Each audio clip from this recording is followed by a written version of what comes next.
night while it lasted. I thought that we were forever. I didn't know any better. Took a second chance, trusted you again. I feel shattered. Broken strings cause you play me like a violin. Shame on me for all your 7 deadly sins. Had it all but you craved attention. Drowning in your own reflection. Put me down just to see me get back up again. 6 feet under and you're ready to give all the pain.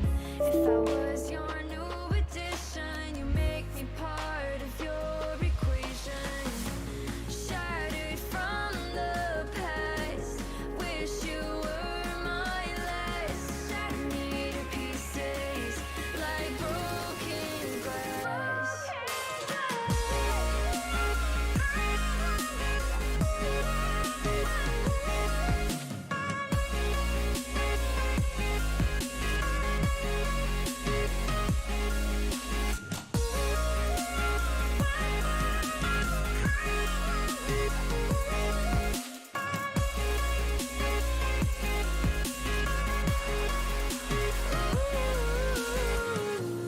Frozen looking at pictures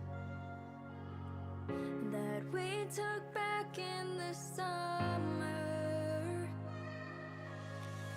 I thought that I would remember how we used to feel, but this isn't real. Now we're over. Take it all, there's nothing left here anyway. We used to talk, but now we don't know what to say. Now we're just two passing strangers. We tried, you lied, goodbye forever. Put me down just to see me get back up again. 6 feet under and you're ready to give all the pain. If I was your new addition, you make me part of your equation. Shattered from the past, wish you were my last. Shattered me to pieces like broken glass.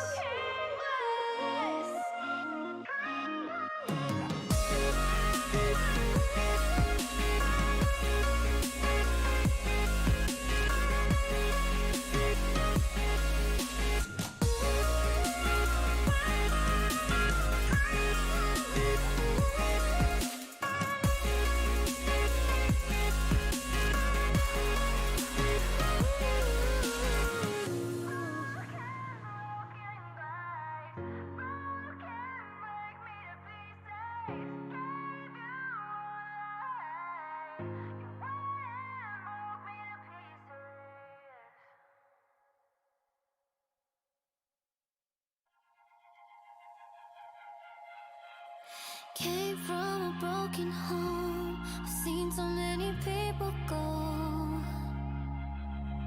Learn to make it on my own. It's easier for me to be alone. So how are you? Keep cutting through.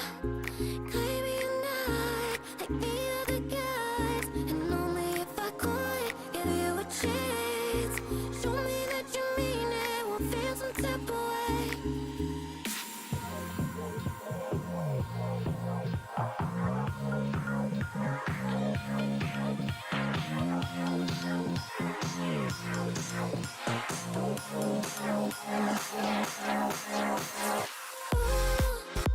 Why do you keep chasing clouds?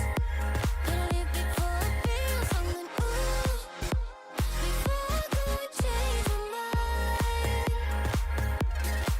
I said, why do you keep chasing clouds? Gonna leave before I feel something. Before I go and change my mind.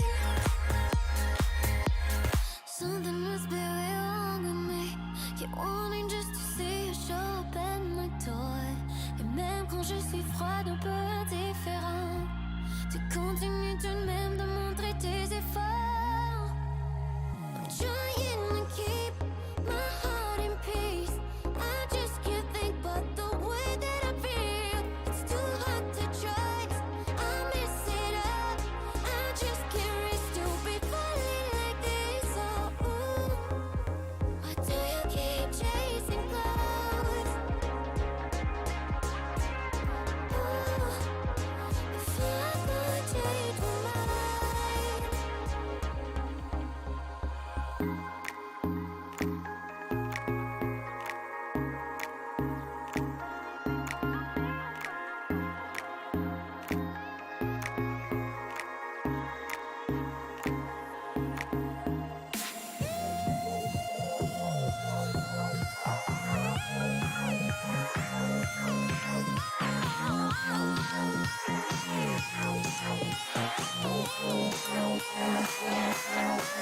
said, ooh, why do you keep chasing clouds?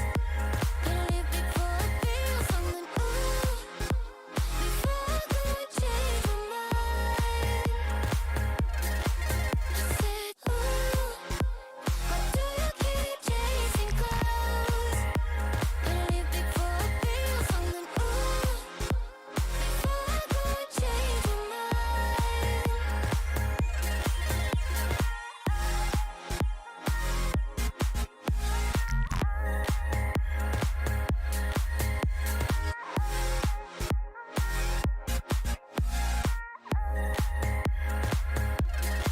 I said, ooh, why do you keep it, ooh? You make me wanna change my mind.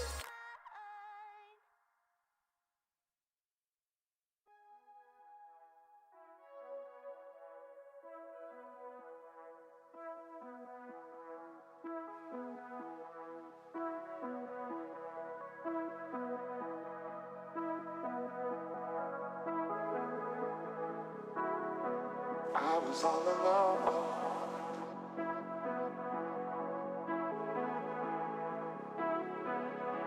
Then you showed up under my umbrella. Oh, shelter from the cold.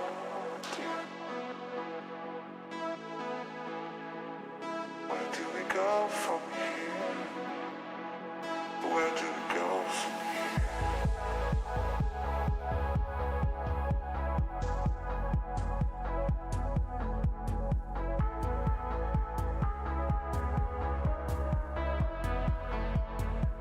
Where do we go from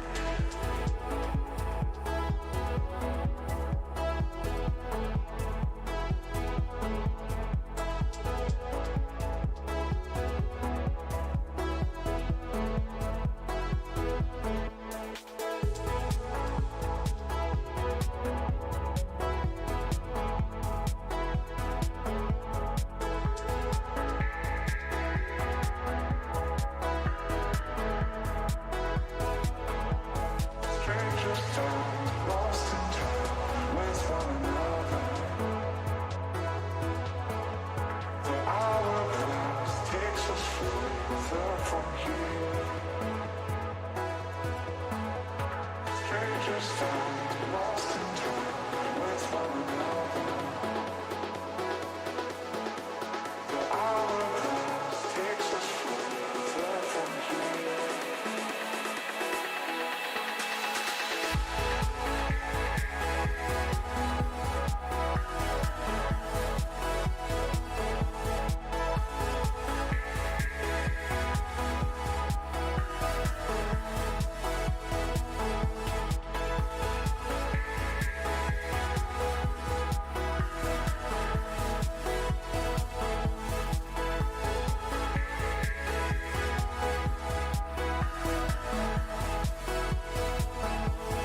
Strangers down, lost in time with one another. The hourglass takes us further from here.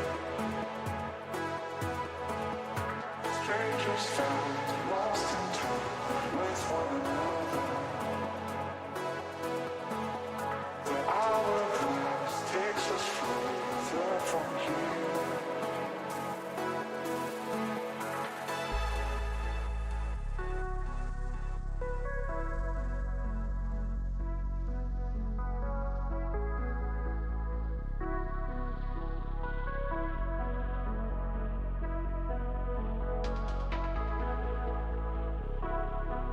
I was all alone.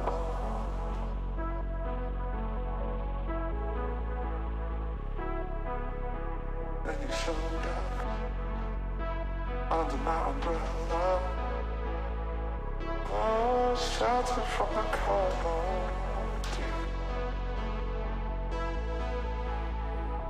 Where do we go from here?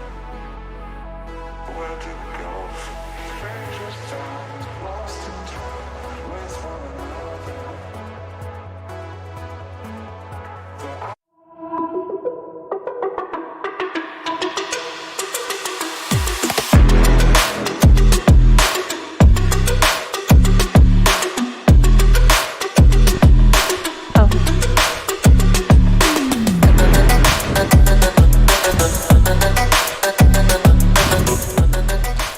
Hello and welcome into the Boise State Game Pants Esports Arena. Tonight, we have Overwatch on the menu for Boise State. We're going to see if the blue team can continue their fantastic run in TESPA, now known as ABC, the Activision Blizzard Collegiate Overwatch Tournament. I am Michael Fish-Fisher, joined by Colby D'Angelo Alloway to call all of the action. We've got a pair of games here tonight, D'Angelo, for Boise State Blue. First with Tennessee Tech, then with Alabama. Right now, this blue team absolutely on a roll in the ABC format. We've seen a lot of teams talk about their double bubble, and they feel like they're the best at it. What do you think can even slow this Boise State Blue team down, though, at this point?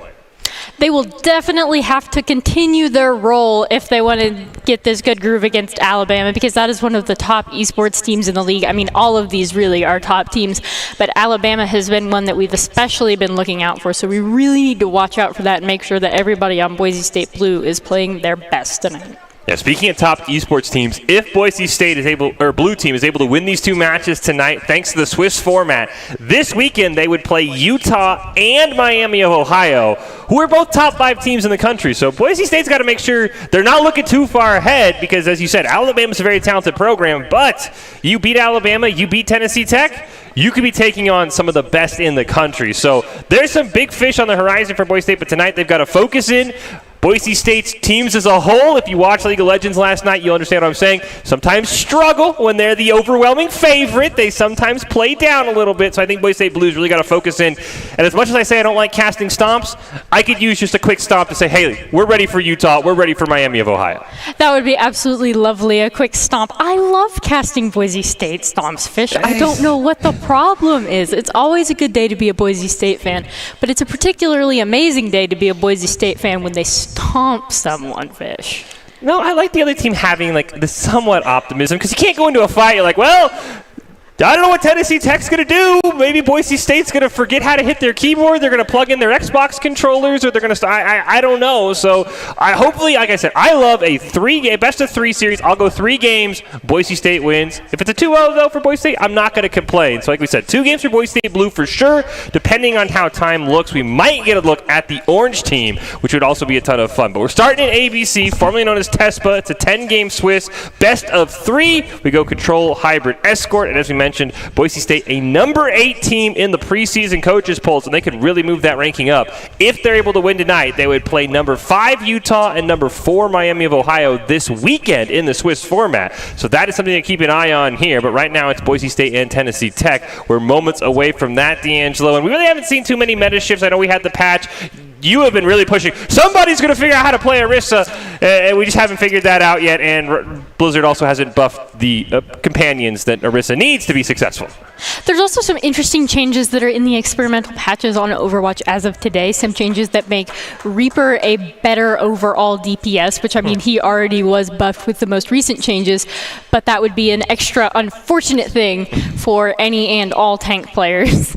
Just because Reaper getting buffed is not something any tank wants to see. And there are some Genji changes in the works that would make his ultimate 15% easier to get and make him do slightly more damage. And a lot of people already complain about Genji being a nanobot, so I don't actually know if that goes through. I don't know if people would be terribly fond of that update.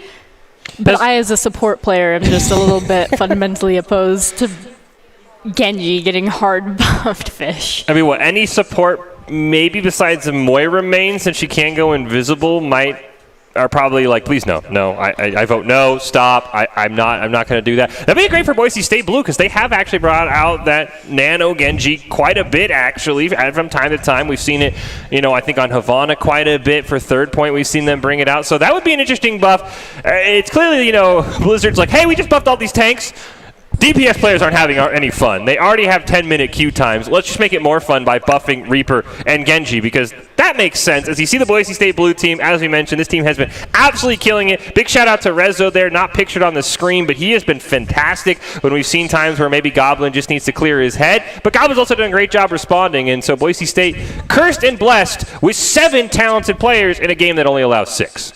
Do you remember Rezo Havana 6-man hold inside not 1, but 2 of the enemy spawns? Rezo held them almost entirely by himself as Hanzo Fish. I do, I remember the Rezo Hanzo shooting arrows into nothingness and getting headshots. I remember that. That was absolutely insane. But like I said, first match of the night, it's Boise State Blue, it's Tennessee Tech here in ABC. Is just a best of 3. But before we get into that, let's take a look back at our matchup from last week for Boise State Blue.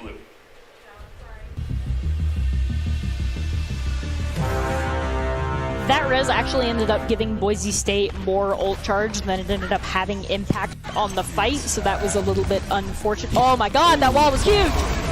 Great wall does come out, as well as an immortality field for Robin, but a 6-man shatter is going to say, who cares about the wall? Boise State's going to get 3, 4, 5, and 6.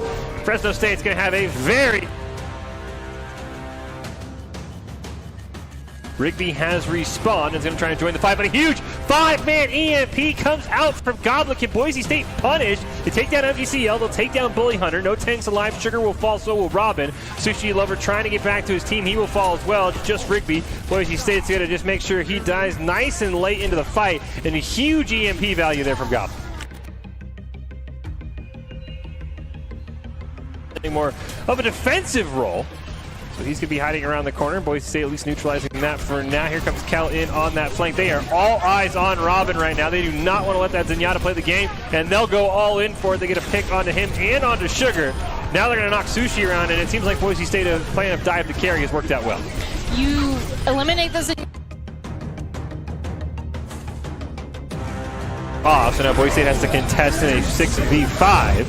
You're going to see Rigby throw down the sound barrier, but Boise State did get a pick onto Sugar, so it's a 5-on-5. Dragons come out from Rezo. There's a window from Asu, and Boise State says, even a man down, we're able to take you down, Fresno State. The Ryans run into each other. Bully Hunter falls, and Boise State maybe caught Fresno State off guard with the quick recontest, and they're able to win that.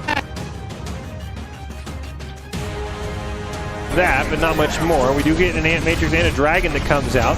Immortality Field's going to keep Boise State alive. Sugar and Ruby will fall. Guac will go down as well. And now Rezo falls to Bully Hunter, so maybe the solo shatter was justified in that sense. A double boop comes out from a large bagel. That turns a 5. That boop from a large bagel is still just absolutely crazy, because after that play, they looked like they were dead in the water on that fight. They committed a bunch of ultimates, and he gets a double boop, absolutely turns it around. So for Tennessee Tech, you have to worry about the DPS. You have to worry about the supports. We know how talented Kel and Guac are. Is there any weaknesses that Tennessee Tech can even find in this Boise State roster right now? If there is a weakness, it probably exists in Boise State getting to cocky, which we have known, have been known to do on a couple of occasions. And while it is really unfortunate to watch us lose maps or even games because of that, there are ultimately worse problems to have, Fish.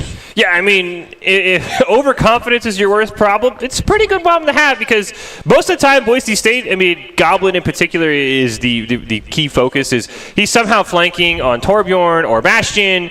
Sometimes he gets caught, like, all right, Goblin, you're a little overconfident. Sometimes he gets a 6-man kill, and we're just like, all right, don't stop that if it's working. So Boise State, that overconfidence has been almost as helpful as has been hurtful. So we get to Doc's keys of the game. We also talk about never taking a fair fight. It means take fights in unexpected places when the enemy is unprepared and when you can have ability advantages. It's all brought to us by Count, whose Identity Trust Global Network delivers real-time fraud prevention, account protection, and enables a personalized customer experience for more than 9,000 leading brands and payment providers. If you want to stay safe online, you can count on Count. Just check them out at KOUNT.com.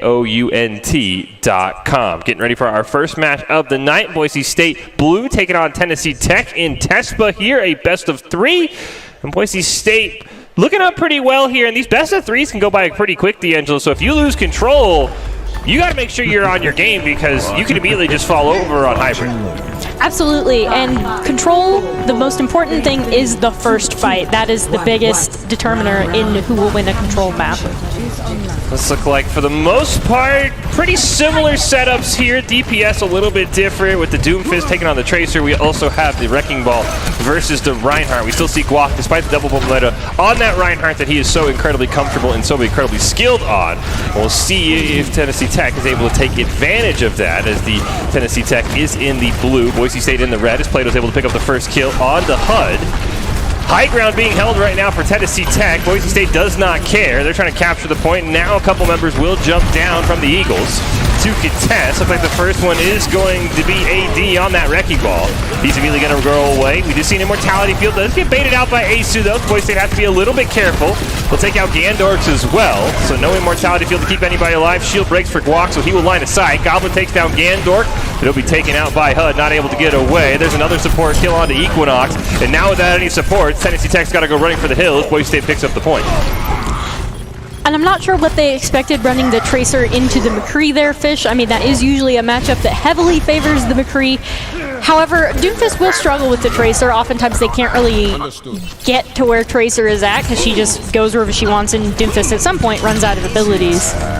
You already see Plato with the Deadeye. Gonna pick up Kraft. Boise State doing some spawn camping. We do see that Gandork has swapped over to that Moira. Not long for the Baptiste. You can see the reset's already coming out here for Tennessee Tech. That is a little bit of a flex, get the McCree Deadeye kill onto the enemy McCree, so that was a nice little Plato thing there, even after the fight was already won. Oh yeah, Matrix comes down. Ghost takes one right to the face for Plato, who has been absolutely on fire. He reads the flank attempt here. Gandork one shot from death. He's going to be taken out by a flashbang from Plato. Nobody from Tennessee Tech can even get out of the spawn. Kraft even just self-destructs. And Boise State sit pretty here. Plato's been hitting a lot of people in the face here, and it's been really incredible to watch, especially from his perspective. We see Goblin here setting up for what I'm sure will be a fantastic flank, but right now he has no one to kill. This is the furthest I've ever seen Goblin on his own side of the field. I figured he'd be in the spawn. This fight is going to break out. Kel close to that grab, but he's got to be careful with the traffic. He's going to retreat. Immortality Field does come down. Kraft swap over the Ekro. He will be taken down. Gandork just can't find a support to stay alive, as the Mercy will fall. Boise State's going to pick up two more. They've got the grab, but they don't even need to use it. It's going to be almost a team kill, but Kraft will respawn in time if that's any consolation for Tennessee Tech. Amazing tracking on the side of Kel. Things are not looking good for Tennessee Tech here. They're walking into a scrappy recontest fight into grab. Deadeye's going to come out. Looks like Plato might have just used that one as a reload. Kraft's going to fall off the edge. Meter Strike has been used, as there is one member of Tennessee Tech contesting on the point. Cannot see who it is. It must have been Gandork, and now it will fall. Minefield will come out from AED. There's a grab that will be used by Ghost. Kel has used his as well. Shatter comes out. Sound Barrier from a large bagel used as well. Best Tennessee Tech can do is contest in overtime, and I don't think the Eagles got they got one kill that entire round. One kill onto Goblin. If you count the kills that Kraft got onto himself, they got a total of 3. That's true. I'm sure there is something up there. I would be interested to know what it is. Poor Goblin. They did that hold mostly 5-man with Goblin waiting for someone to push forward enough to get the flank, but nope, alas, Tennessee Tech was being held in their spawn, which, while sad for Goblin, was much more sad for them. Yeah, I mean, Goblin playing the role of protect the point, not something I would have expected here. As you can see, Tennessee Tech, I think they swapped about 7 times here before they even attacked. That's one issue they had, is they probably swapped heroes. I mean, they swapped heroes more times than they got kills, and that's never a statistic you want to have. No, never. Absolutely not, Fish. I think their support lineup was just trying to think of something that worked. Well, it wasn't necessarily the support lineup that had all the faults. I think it was like a general team thing. Gandork's going to go into the brig, try and be as tanky as possible. Goblin setting up for a flank here. Sees an opportunity, going to jump right in. Just HUD's going to go down. Equinox gets taken down by Plato as well. Goblin now retreating as the rest of the team is followed through. Block picks up a double kill. Goblin can't quite find one more. Gandork will go down, and a great start on a flank by Goblin, and the rest of the team follows suit. For all intents and purposes, that support lineup should be really, really hard to dive with Ana and Brig, and especially now with the McCree, Goblin should have a really, really rough time getting value. We'll see if that stops us. You can see they're going for the Nano Blossom for Tennessee Tech, but you have to wonder how close they'll get. Is just HUD, which is absolutely annihilated. Second fight in a row, he's the first one to die on that Reaper. And immediately Tennessee Tech's going to retreat. Boise State's going to catch him in the back. Plato gets another one. Asu's going to join in as well. And the Eagles can't even make it back to the spawn as they'll lose 5 more. I would say Tennessee Tech's biggest problem right now is getting picked in their rotations. They never get anywhere with a full team because immediately after somebody is picked, Boise State goes after the metaphorical blood in the water, and then they're entirely team wiped just to reset and get someone picked again on their next rotation. And Matrix up for Boise State. It will come down, but Tennessee Tech's going to push right through it. Immortality Field is used. There's a Shatter that comes out from Guac, but it's not going to find anything. A Deadeye from Plato does get one. Ghost picks up a kill onto Asu, but there's no ability to punish when everybody else is dead. Equinox will fall as well. It's a team kill for Boise State. That time Boise State did just have the ultimate advantage. Tennessee Tech was not getting picked. Boise State just pressed Q, which is what's extra unfortunate about getting picked in rotations enough times. Even if it's just one fight instead of 2, you typically lose ultimate advantage. Goblin's going to go in. There's a grab that has been dropped. Craft's going to drop the Deadeye and pick up 3. We talked about that overconfidence for Boise State, and that time it bites them right in the butt as they charge the grab and go right into the rising sun of Kraft. And that's one of the best Deadeyes we've seen. Bites them in the butt and bites you right in the butt, because what got all the kills was a Deadeye fish, and I will never not make fun of you for that. And that's one of the few 3-man Deadeyes we've seen that didn't need a grab or a gravitic flux. So shout out to Crash for keeping his team in it. Plato's going to take down Just HD, Just HUD, who's still trying to build on that first Death Blossom. Goblin's going to drop the Meteor Strike to buy time for the rest of his team. He'll come crashing down on Gandorf and pick up the kill. He's now going to try and take down Kraft, and he'll do just that before AD is going to burn him to death. Boise State looking to flip the point here. Contest does come out from Equinox, trying to hold while the rest of his team goes down, but Boise State is able to flip it. But there's a grab up for AD plus an Amp Matrix, so Tennessee Tech has a chance. That was absolutely a survival ult on the part of Goblin. As we see, there's the Amp, there's the panic grab, and somehow Plato not only gets a double kill with Deadeye, but baits out 2 ults as well. Plato, needing a doctor there, ends up just opting for the health pack in the middle of eliminating the enemy team. Overtime comes in. You see the stall compound for Tennessee Tech. They're not even going to make it there. Boise State. One little hiccup there that we did talk about in the pregame, D'Angelo, about where maybe Boise State could get lost in these matchups, but they resolved it pretty quickly, and then Plato played pretty well, but Kraft's going to upstage him here with a great Deadeye. Yes, they won the fight. They get play of the game. That's really all that's important. Oh, I did miss that a 2-man Shatter had landed. I take back everything about that Deadeye. It clearly needed another ult to be useful. I was not going to correct you. And if it wasn't play of the game, I was just going to let you believe that was a solo Deadeye. I did not see the Shatter. But again, Boise State charging into a Shatter. No reason Guac shouldn't have had his shield up just in case. Don't forget the Idaho Army National Guard, a proud supporter of Boise State esports. They bring us the top plays at the end of every broadcast. Also invites you to take your impressive critical thinking skills into real time. More than 10 jobs offering a $20,000 bonus and your degree of choice paid for it. The Idaho Army National Guard is the best team out there. Reach out on Twitch at iGuard Gaming. Boise State picks up the first game over Tennessee Tech. We saw the play of the game. We saw the overconfidence. D'Angelo, does that concern you at all for our next game? I do think the overconfidence came from a place of, holding them in spawn and getting picks every time they tried to rotate, but that is very, very concerning going against the likes of things like Alabama, because holding them in spawn is going to be much more of an ordeal than the majority of other teams, and Boise State can't really afford to get overconfident like that, because against higher elo teams that are better at defending, one fight is all it takes for you to lose the map. I mean, you take that fight, you win, and then you have the point, so you have to force them to come to you, and that puts Boise State Blue in a position that they really don't want to be in if the enemy team knows how to take advantage of it. Yeah, it's the ABC Overwatch. First game of our evening here. Boise State and Tennessee Tech heading on to map 2 in this best of 3. As D'Angelo alluded to, we will have Boise State Blue versus Alabama next up, and we said Alabama, I don't know the actual rankings, but we do know historically a really good Overwatch team. Apologies to Tennessee Tech. And then we talked about if Boise State wins these 2 games, you've got Utah, who has historically given Boise State fits in Overwatch, and Miami of Ohio, who we also have seen Boise State struggle with. So while you're maybe stopping Tennessee Tech, you want to make sure you're practicing good habits, because the worst thing you want is to give a 3-man deadeye to a team like Utah, because they will absolutely punish you for that. They'll absolutely punish you. They will absolutely roll you. Do not get overconfident with a team that is a similar skill level or better than you. It's bad to get overconfident against a team that is doing worse than you, but it is extra will be the final nail in the coffin for Boise State if they choose to get overconfident against these teams that are at their skill level or better than they are. See the lineup for Boise State here. Guac, Kel, Goblin, Plato, Asu, and a large bagel.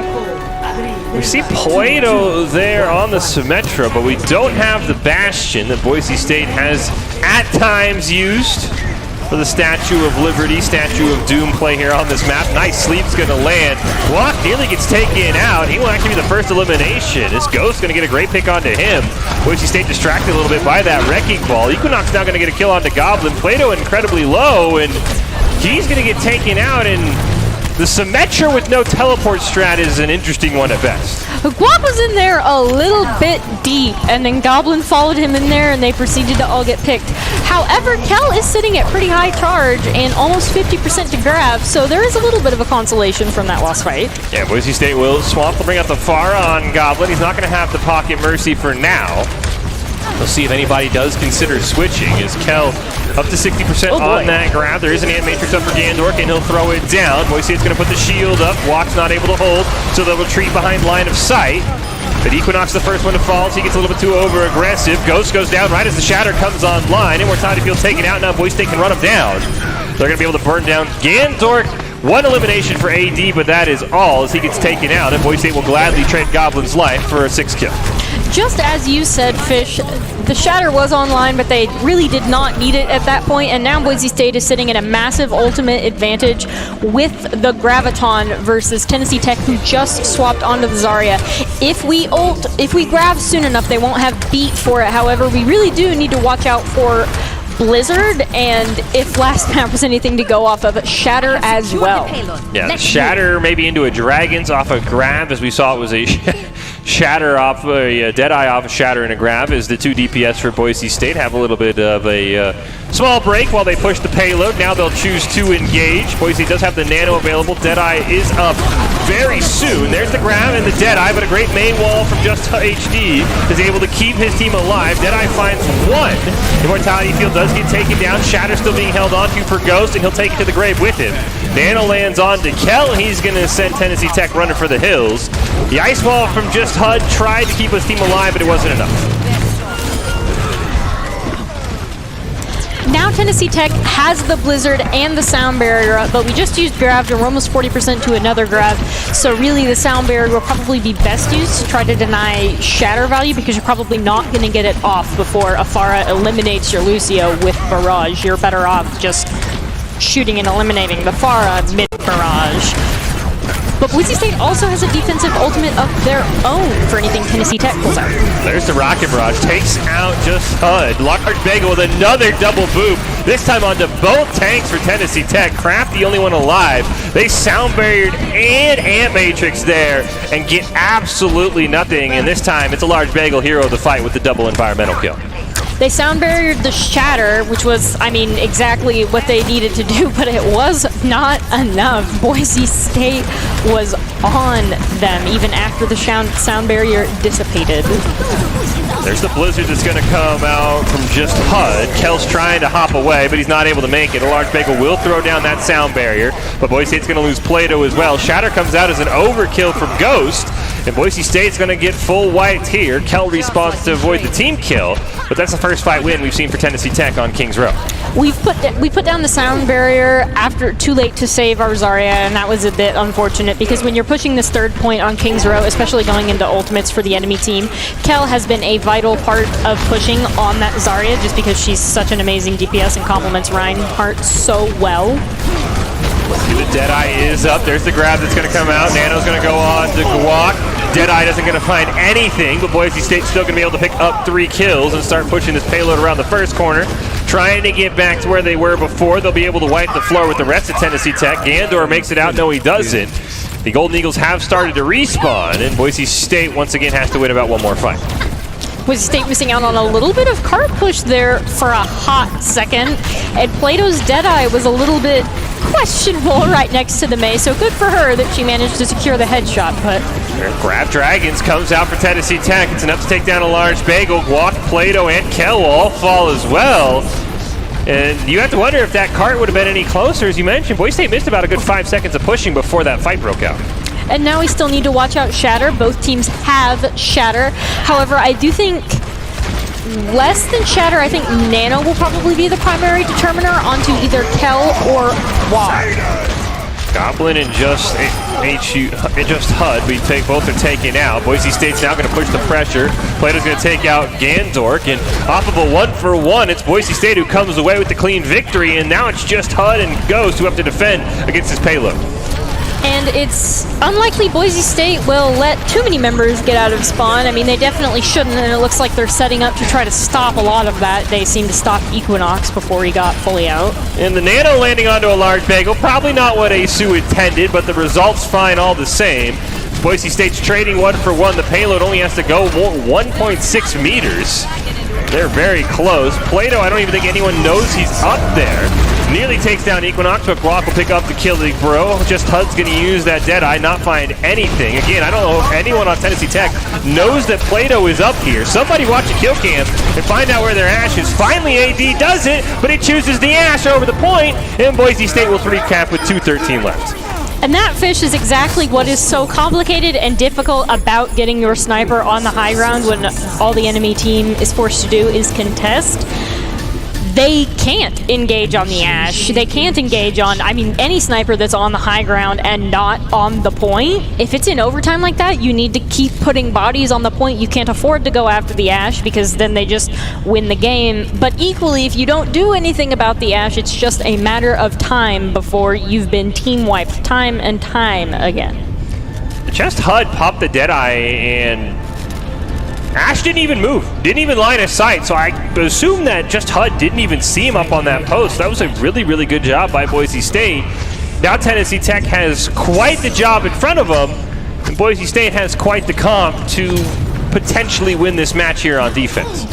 You mean hogball torture fish? Yes, hogball torture. Yes, this is going to be absolute. This is not necessarily a sustained comp. I mean, you see Asu on the Ana, but Asu's job on the Ana, I mean, it is to heal, but mostly Asu's job on the Ana is to get massive antis onto the enemy team.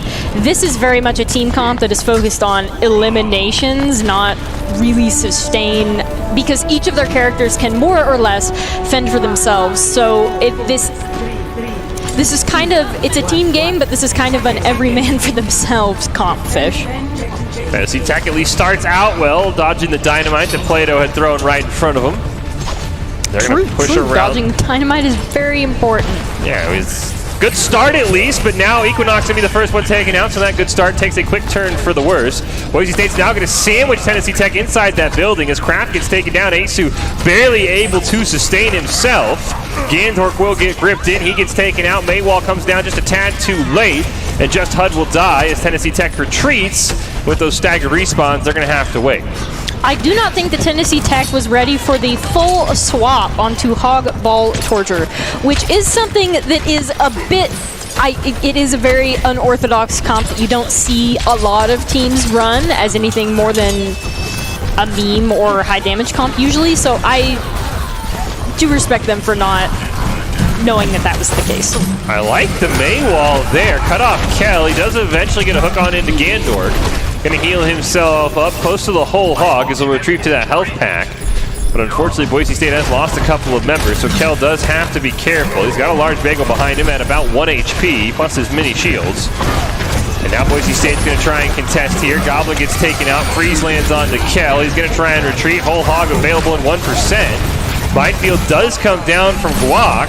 Hook onto, unfortunately, nothing. As it was a great line of sight there. Now the whole hog is going to be popped. AD grabs and then gets taken out. And Dynamite lands with the Dragons through the grab. Picks up 2 for Kraft. Gandork adds 1 more, and this should be enough for the Golden Eagles to capture the payload. We'll see how long Boise State wants to contest. We get a Nano Blade coming out from Goblin. He picks up 1 kill with the payloads unlocked. That Nano Blade was probably better used someplace else than going into an already lost fight. I think Goblin was expecting to team kill with the Nano Blade there. Yep. That is not what happened. You traded Nano Blade for Shatter, and usually that is not a worthwhile trade. However, Boise State does now almost have Tranquility online for Tennessee Tech's Blizzard. It does have a little bit of a swaps coming out. You see that Doomfist is now joined, as well as the Zarya to match AD on his Zarya. Bob will come in and make it a 7-on-6, and we'll see what Boise State wants to do with that advantage. Transcendence online for a large bagel. Immortality Field goes down for Gantork. Boise State's just going to line the sight and allow that to time out as Plato as Bob gets headshot.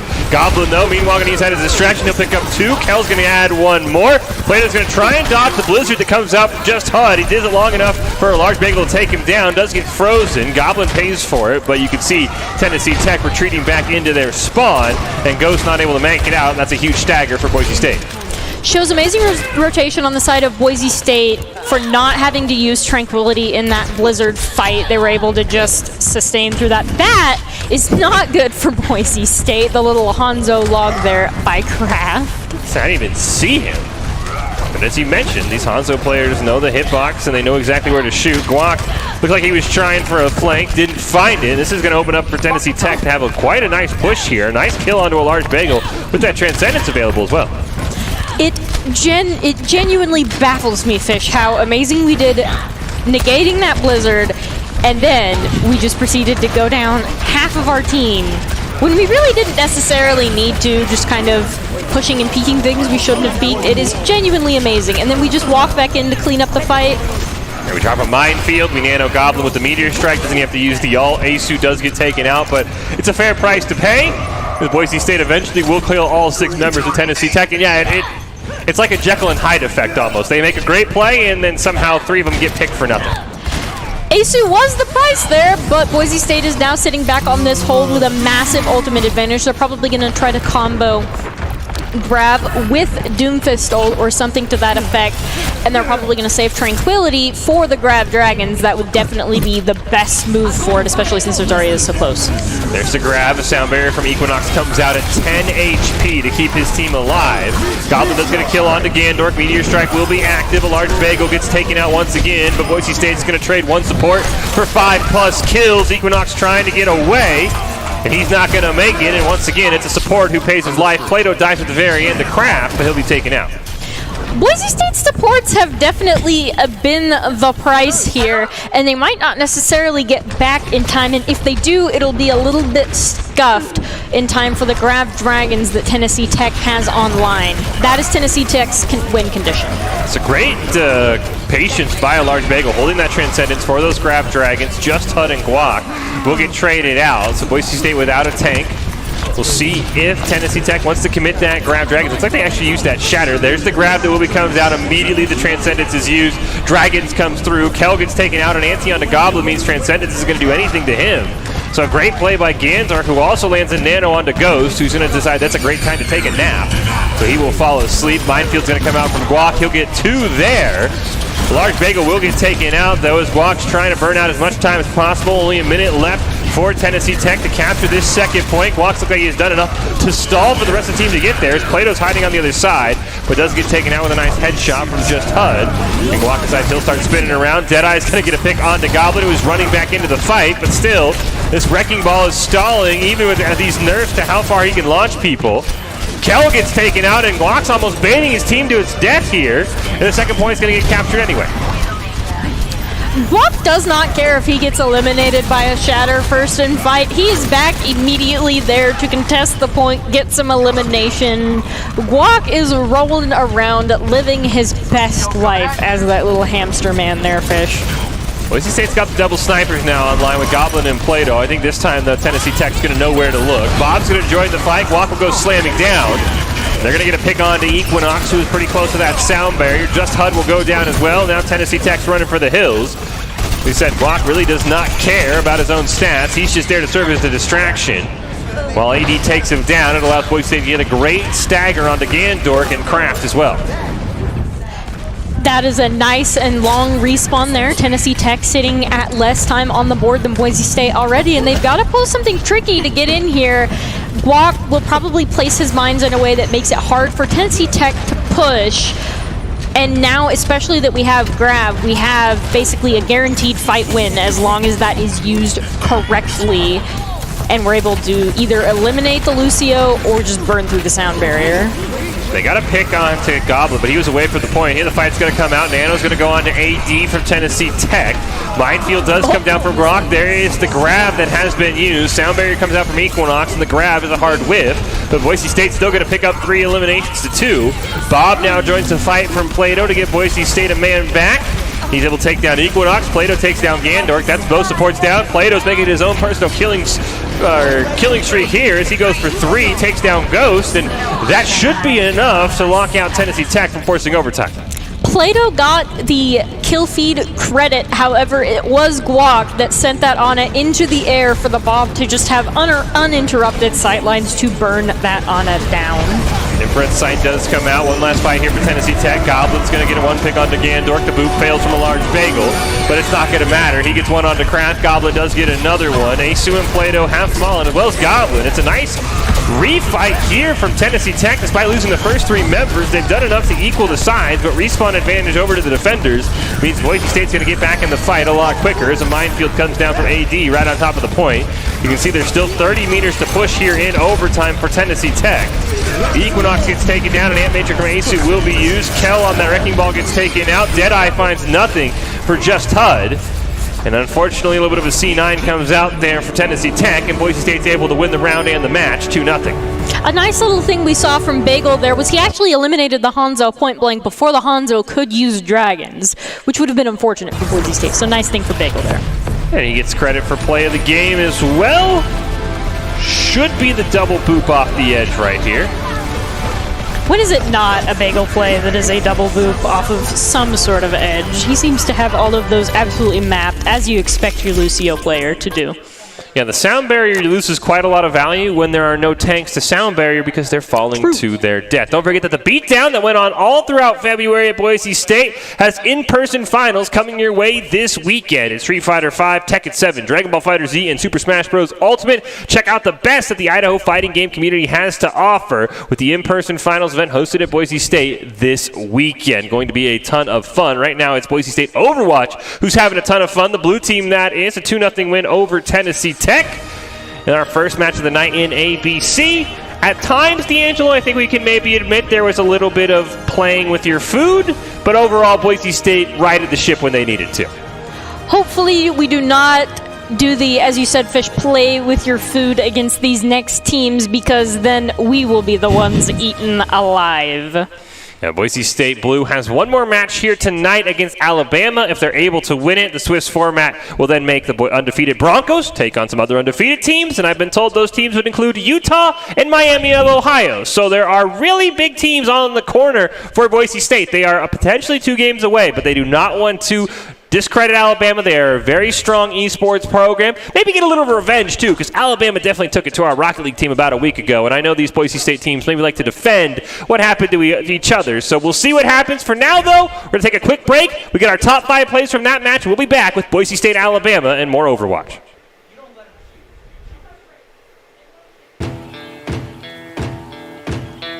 Here are a couple lessons I've learned over the years. Friendships come in all shapes and sizes. And always buckle up.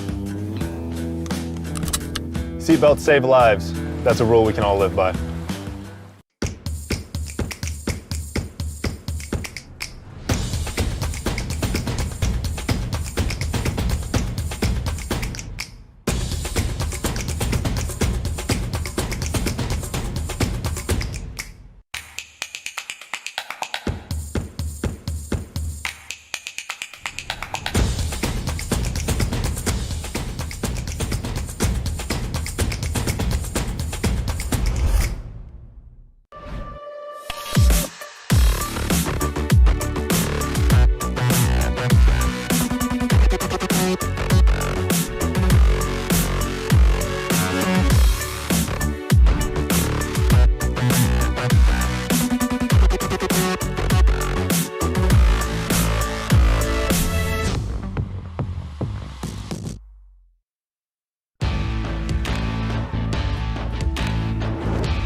legendary parts for legendary wins.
Visit NationalGuard.com to begin your guard adventure. That takes like 6 months. Really by himself as Hanzo Fish.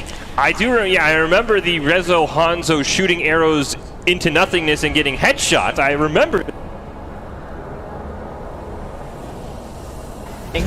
Gandork's going to go into the brig, try and be as tanky as possible. Goblin setting up for a flank here. Sees an opportunity, going to jump right in. Just HUD's going to go down. Equinox gets taken down by Plato as well. Goblin now retreating as the rest of the team is followed through. Block picks up a double kill. Goblin can't quite find one more. Gandork will go down, and a great start on a flank by Goblin, and the rest of the team follows. But there's a grab up for AD plus an Amp Matrix, so Tennessee Tech has a chance. That was absolutely a survival ult on the part of Goblin. As we see, there's the Amp, there's the panic grab, and somehow Plato not only gets a double kill with Deadeye, but baits out 2 ults as well. Plato needing a doctor there, ends up just opting for that. I think Nano will probably be the primary determiner onto either Kel or Y. Goblin and just HUD, both are taken out. Boise State's now going to push the pressure. Plato's going to take out Gandork, and off of a 1-for-1, it's Boise State who comes away with the clean victory, and now it's just HUD and Ghost who have to defend. Amazing DPS and complements Reinhardt so well. The Deadeye is up. There's the grab that's going to come out. Nano's going to go on to Guak. Deadeye doesn't going to find anything, but Boise State's still going to be able to pick up 3 kills and start pushing this payload around the first corner. Trying to get back to where they were before. They'll be able to wipe the floor with the rest of Tennessee Tech. Gandor makes it out. No, he doesn't. From Grok, there is the grab that has been used. Sound barrier comes out from Equinox, and the grab is a hard whiff. But Boise State's still going to pick up 3 eliminations to 2. Bob now joins the fight from Plato to give Boise State a man back. He's able to take down Equinox. Plato takes down. Welcome back into the Boise State Game Pants Esports Arena. On to our second match of the night here in ABC. It's Boise State Blue taking on Alabama here in our best of 3. ABC, of course, formerly TESPA, and right now the Broncos Blue team undefeated so far. D'Angelo, little bit of issues with Tennessee Tech at times. Luckily, production did not highlight the walk right into a shattered 3-man Deadeye that we saw. But for the most part, Boise State's been playing pretty well. And I think it might be Alabama that has to be a little bit worried, because Boise State Blue, when they're clicking on all cylinders this year, has been very hard to stop.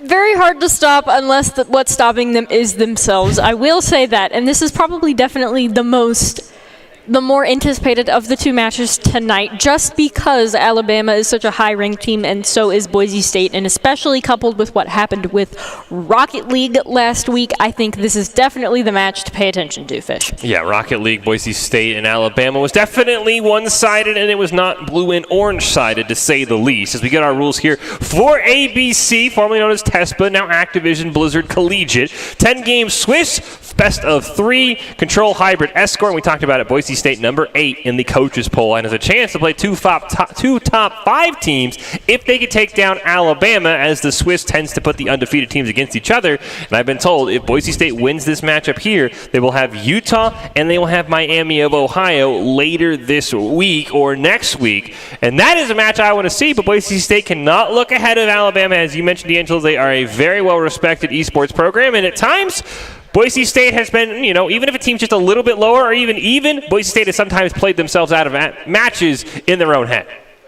Just a little bit. We've lost maps and fights and things like that, but it hasn't gotten to the point where we've lost entire matches to a team to overconfidence just yet. Sincerely hoping that I don't caster's curse that one and hoping that we don't do that.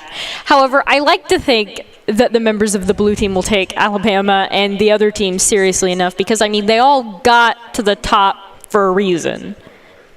So they really deserve to be their fish, and they really need to be taken seriously if Boise State would like to win. Yeah, and with the Swiss formatting, it's always updating, trying to make it to be even matches. So that Alabama, in a sense, has earned their way to play Boise State. It isn't like some other tournaments where, you play the really good teams, and then you might have some lesser teams at the very back end where you're trying to make sure you stay focused. So that is the one positive about the Swiss format there. As you see some of the Broncos on the stage, as we mentioned, the orange team potentially might be coming up after this, depending on how our time looks. We might have a chance to feature them, but right now it's all blue. Is Boise State blue team taking on Alabama. For the most part, we saw that sort of Ryan Zarya mix for Boise State. We did see some hog ball torture on Kings Row against Tennessee Tech, as we see production holding it down there, making us look and sound good. What do you expect from Boise State here on control against Alabama in terms of their tank lineup? Honestly, I expect to see more Reinhardt Zarya. I don't necessarily think that they'll go hog ball torture unless Ryan Zarya is not working or they believe that they can get picks.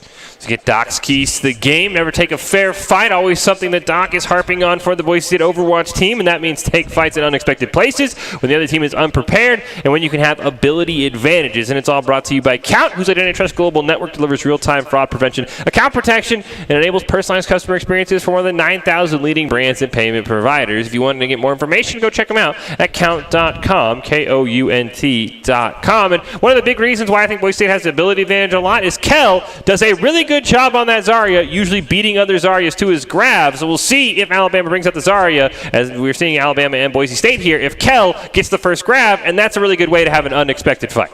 Absolutely. Guac ints, Kel bubbles, Kel gets grabbed, Boise State wins a fight. There it is. There's your formula for Boise State blue success in the tank lineup. Boise State and Alabama, as I've been told by Doc.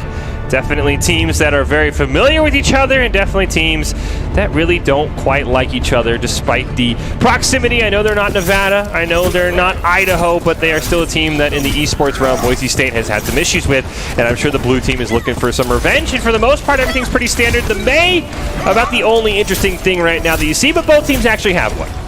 And you expect some walls to come off on the Deadeye of all things. Rezo's stun will probably be the most important thing about that McCree kit, keeping the Reaper off of his tanks.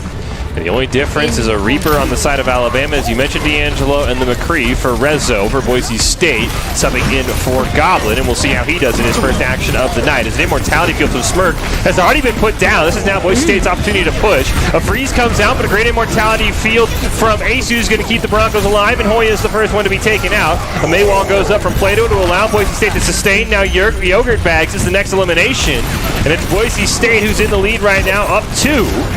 You can see, ability-wise, everything's pretty close, but Rezo's close to that Deadeye, and now Hawley's going to be taken out. And Boise State, as we saw against Tennessee Tech, doing a great job shooting Alabama in the back. Smirk did not have good Immortality Field discipline, and Boise State immediately saw that and pushed, and that is what is enabling Boise State to hold them at their spawn door now. Great Maywall there from Hoya. You called it a little bit, at least in blocking the Deadeye. Unfortunately, didn't keep him alive. Oh yes, that is the nature of an amplification matrix. There is nothing that can stop that thing for more than a couple seconds beyond map cover. Amplification matrices are terrifying and should be taken with nothing but the utmost seriousness. Smirk has one, but a Blizzard's going to come out here for Plato. He's going to be forced to cryo freeze to stay alive. They take down Smirk's Immortality Field, and once again, as soon as it falls, 3 members for Alabama go down. Waz trying to stay alive. Hoya's going to get shot, didn't even know where it came from. Team kill comes out, risky immortality field from Asu, but I'm sure it'll be buffed for the next fight. Very impressive May play from the side of Plato, and it's really convenient that we are getting his perspective on this entire thing, because honestly, it's just been absolutely amazing to watch. We see Kel sneaking there for a grab. Shh, be very, very quiet. There's the grab that's going to come out. The May wall is going to block our advantage, but we can see the kill feed well enough that it's a 2 kill that's come out. A shatter will come out from the side of Alabama, but it's not going to find anything except, once again, Boise State loves trading supports for team kills. Plato on that off angle. You cannot stop this man's May tonight. It is absolutely amazing to watch. Asu was the price, but I'm sure that he is absolutely fine with that for that team kill and holding them in spawn. Now, Boise State has repeatedly been trading one support for 5+ kills. This time it's Hoya with the great May play. Headshot onto Rezo, and Matrix going to come down as Boise State wants to try and salvage the fight. Once again, Smirk, a very quick immortality field. It comes out. Sound barrier from the large bagel is going to cancel the blizzard. The immortality field from AC was used as well. As soon as it falls, Boise State will lose their 2 supports. The Broncos in overtime here know they have all the pressure. They'll willingly retreat. Looks like they're trying to contest as long as possible, but they have now lost both their tanks as well, and they'll be well pressed. But oh no! The sound barrier on a mage and an ice block. That's not good for Holly and Alabama going forward. Absolutely not, and it was unlikely they could have sustained. Actually, it was very likely that they could have sustained through the blizzard and walled the Deadeye. So that sound barrier misclick actually might end up costing Alabama this game. Deadeye's going to come out. Great job by Rezo positioning around the wall, but he will get caught out. Plato's going to throw down that blizzard. Death Blossom is used by Logo. It's not going to find anything, but Waz going to pick up a double kill himself. Boise State run into a bit of issues trying to close out this game. A large bagel picks up a double kill to make Boise State up 1 in the fight. Double immortality field goes down, and they both get taken out. Shatter used by Yogurt Bags. He gets a stun onto Guac, who will fall. Now Boise State's probably best off retreating here as Alabama's gaining percentage. Boise State did not get the value that we needed to out of the blizzard because we were already down 2 by the time the blizzard came out. Great job by Wah. He sniped Rezo during that Deadeye. Large Bagel barely survives. Gonna retreat and heal back up to full. Shatter's online for Guac. There's an Animatrix for Asu, and this should do it for Boise State. They're gonna take down 4, make it 5. Smirk's running back to the point, but I don't think he's gonna make it. Overtime triggers, but there's no one in sight for Alabama. They don't even swap over to champions to stall. And Boise State, once again, a strong start. A little bit of a hiccup in the middle there, but they'll win the round all the same. That sound barrier misclick was not as impactful as I initially thought because of the initial 2 eliminations before the blizzard, but that could have been very costly for Alabama, and it ended up being other things that cost them in the end.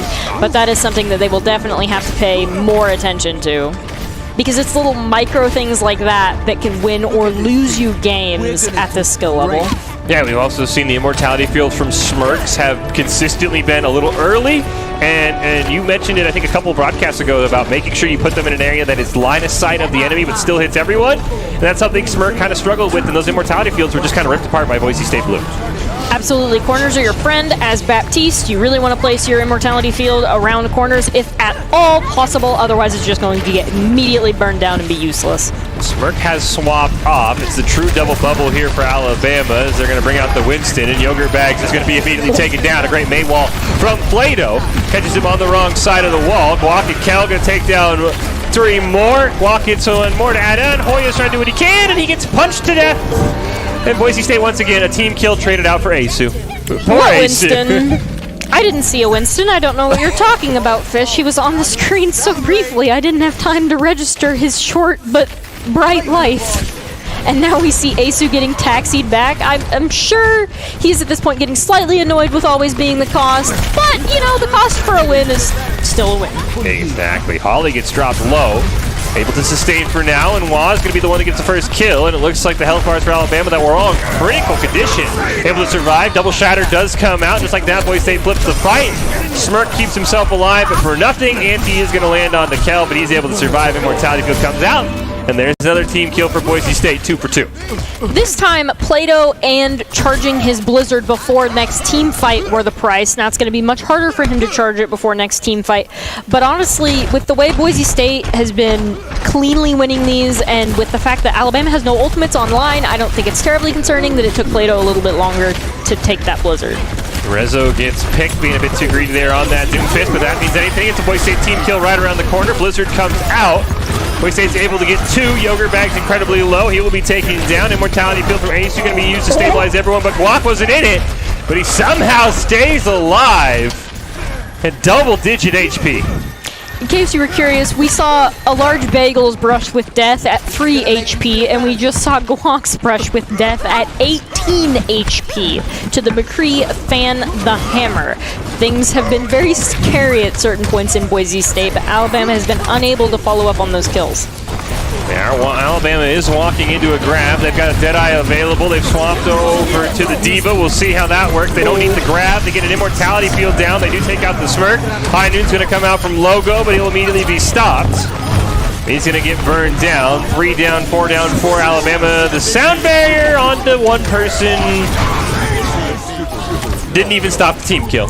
Questionable sound barriers, however, that one was almost more out of necessity than anything else because there were 99 overtime, so I would not blame him too much for that one, but the last one was especially unfortunate. If he had had that just a little bit sooner, might have been able to keep his team alive. Kel gets the play of the game on this Zarya.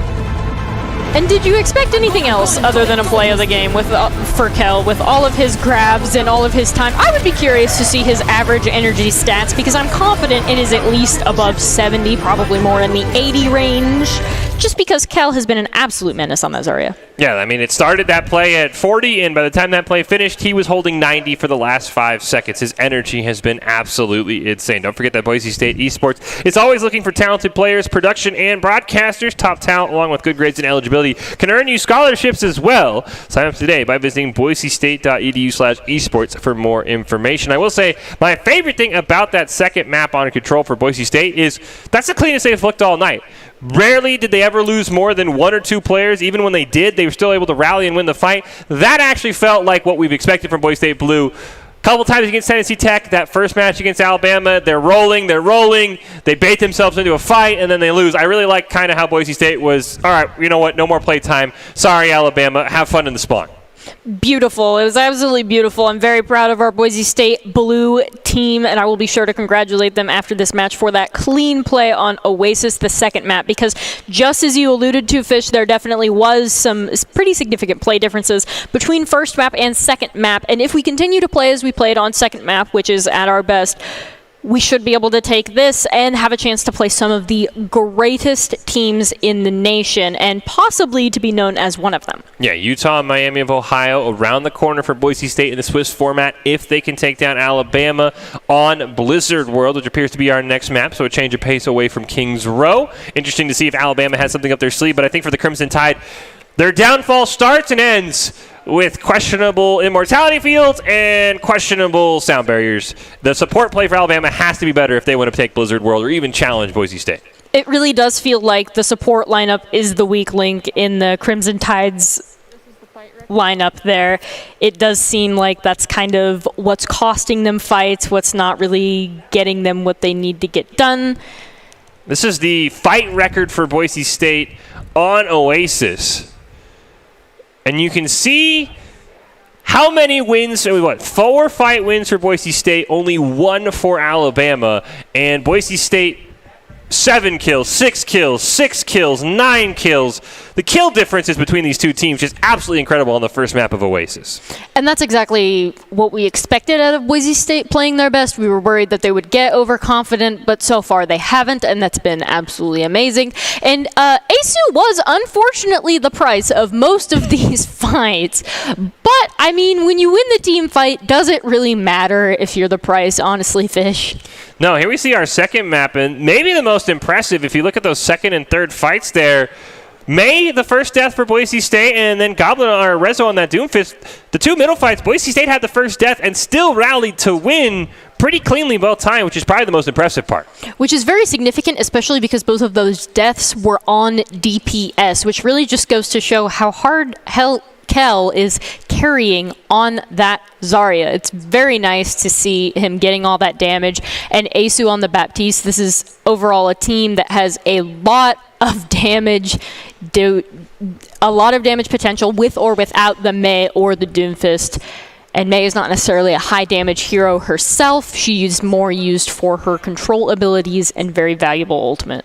Yeah, you could see Boise State winning a couple of fights with only one ultimate used, and overall a very dominating performance. Like we said, the second map, you look at the kill, you look at the stats, a lot cleaner in terms of win for Boise State. The first Oasis map, you're like, wait, how did you just have, like, you were up 15-2 in kills and you somehow lost a fight? So Boise State does a really good job riding the ship and looking like they're in midseason form as we head on to Blizzard World and then have bigger fish on the horizon, if we've alluded to all night. Taking a look at the Game Pants Esports Arena. Just all around a great place to be. You see members of the Orange team up there on the stage for Boise State, as we mentioned. Might have a chance to be able to check their game against Champlain out, depending on how this game against Alabama goes. We will just have to see. But right now, we're getting ready to load in to Blizzard World. But first, we get a look at our newest addition, D'Angelo, the floating camera. Floating cameras are beautiful fish, as we do not get to see it directly, but we get to see the lovely fruits of floating camera labor. Absolutely gorgeous. That's a beautiful pan, amazing camera movement. Good job, Boise State production.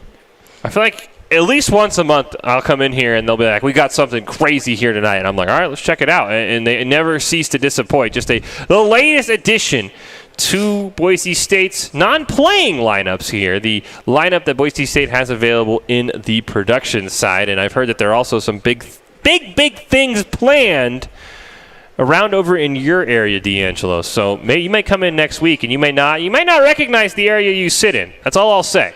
There's some big plans for over there. When does Boise State not have big plans for things in the esports program, Fish? Can you answer me that? No. I really can't. I mean, right now, their plans are take down Alabama, maybe get an upset over Utah, Miami, Ohio, and then there's a great new way to maybe look at how that will go over. But right now, we're going to hop on to Blizzard World, and we'll see what Alabama has planned to try and slow down Boise State, if anything at all.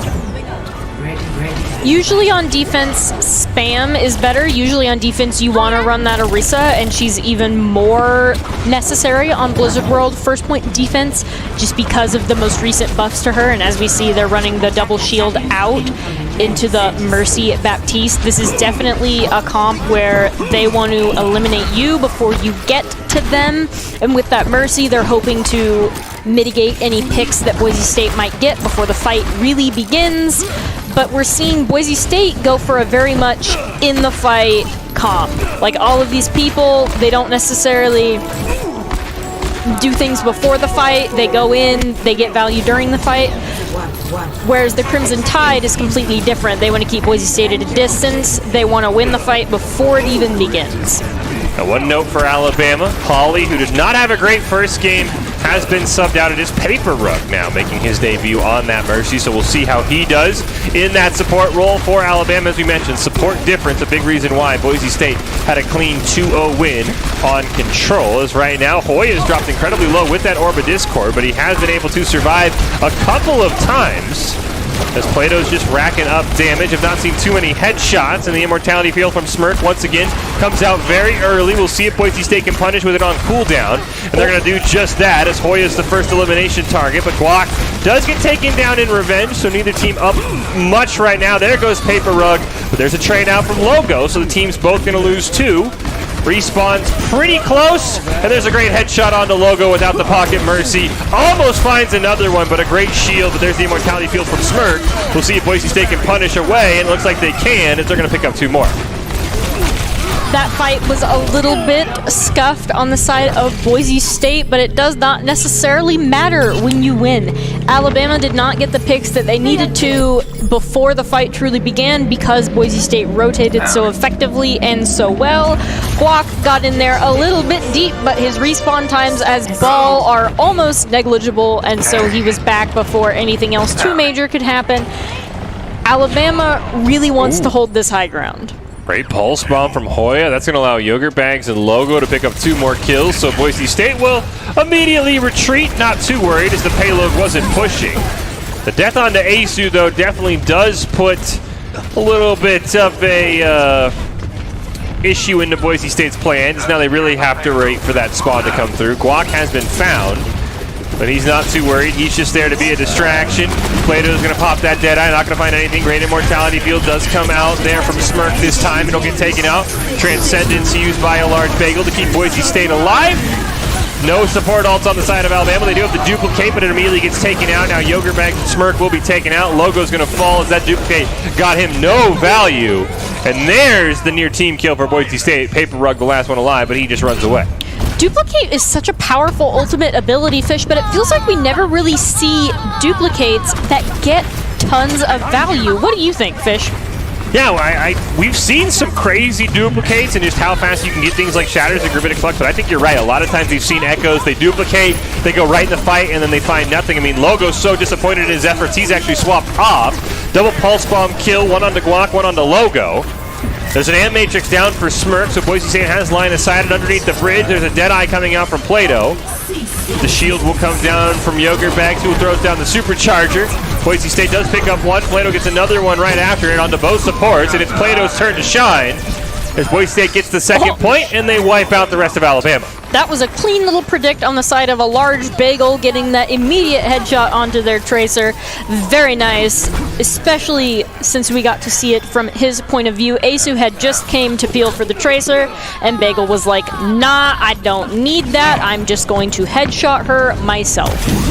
A couple of swaps here for Boise State. Looks like they're going to go back to one of their more successful comp. I'm assuming Kel might swap over to that Zarya after the Gravitic Flux is used, but Rezo there.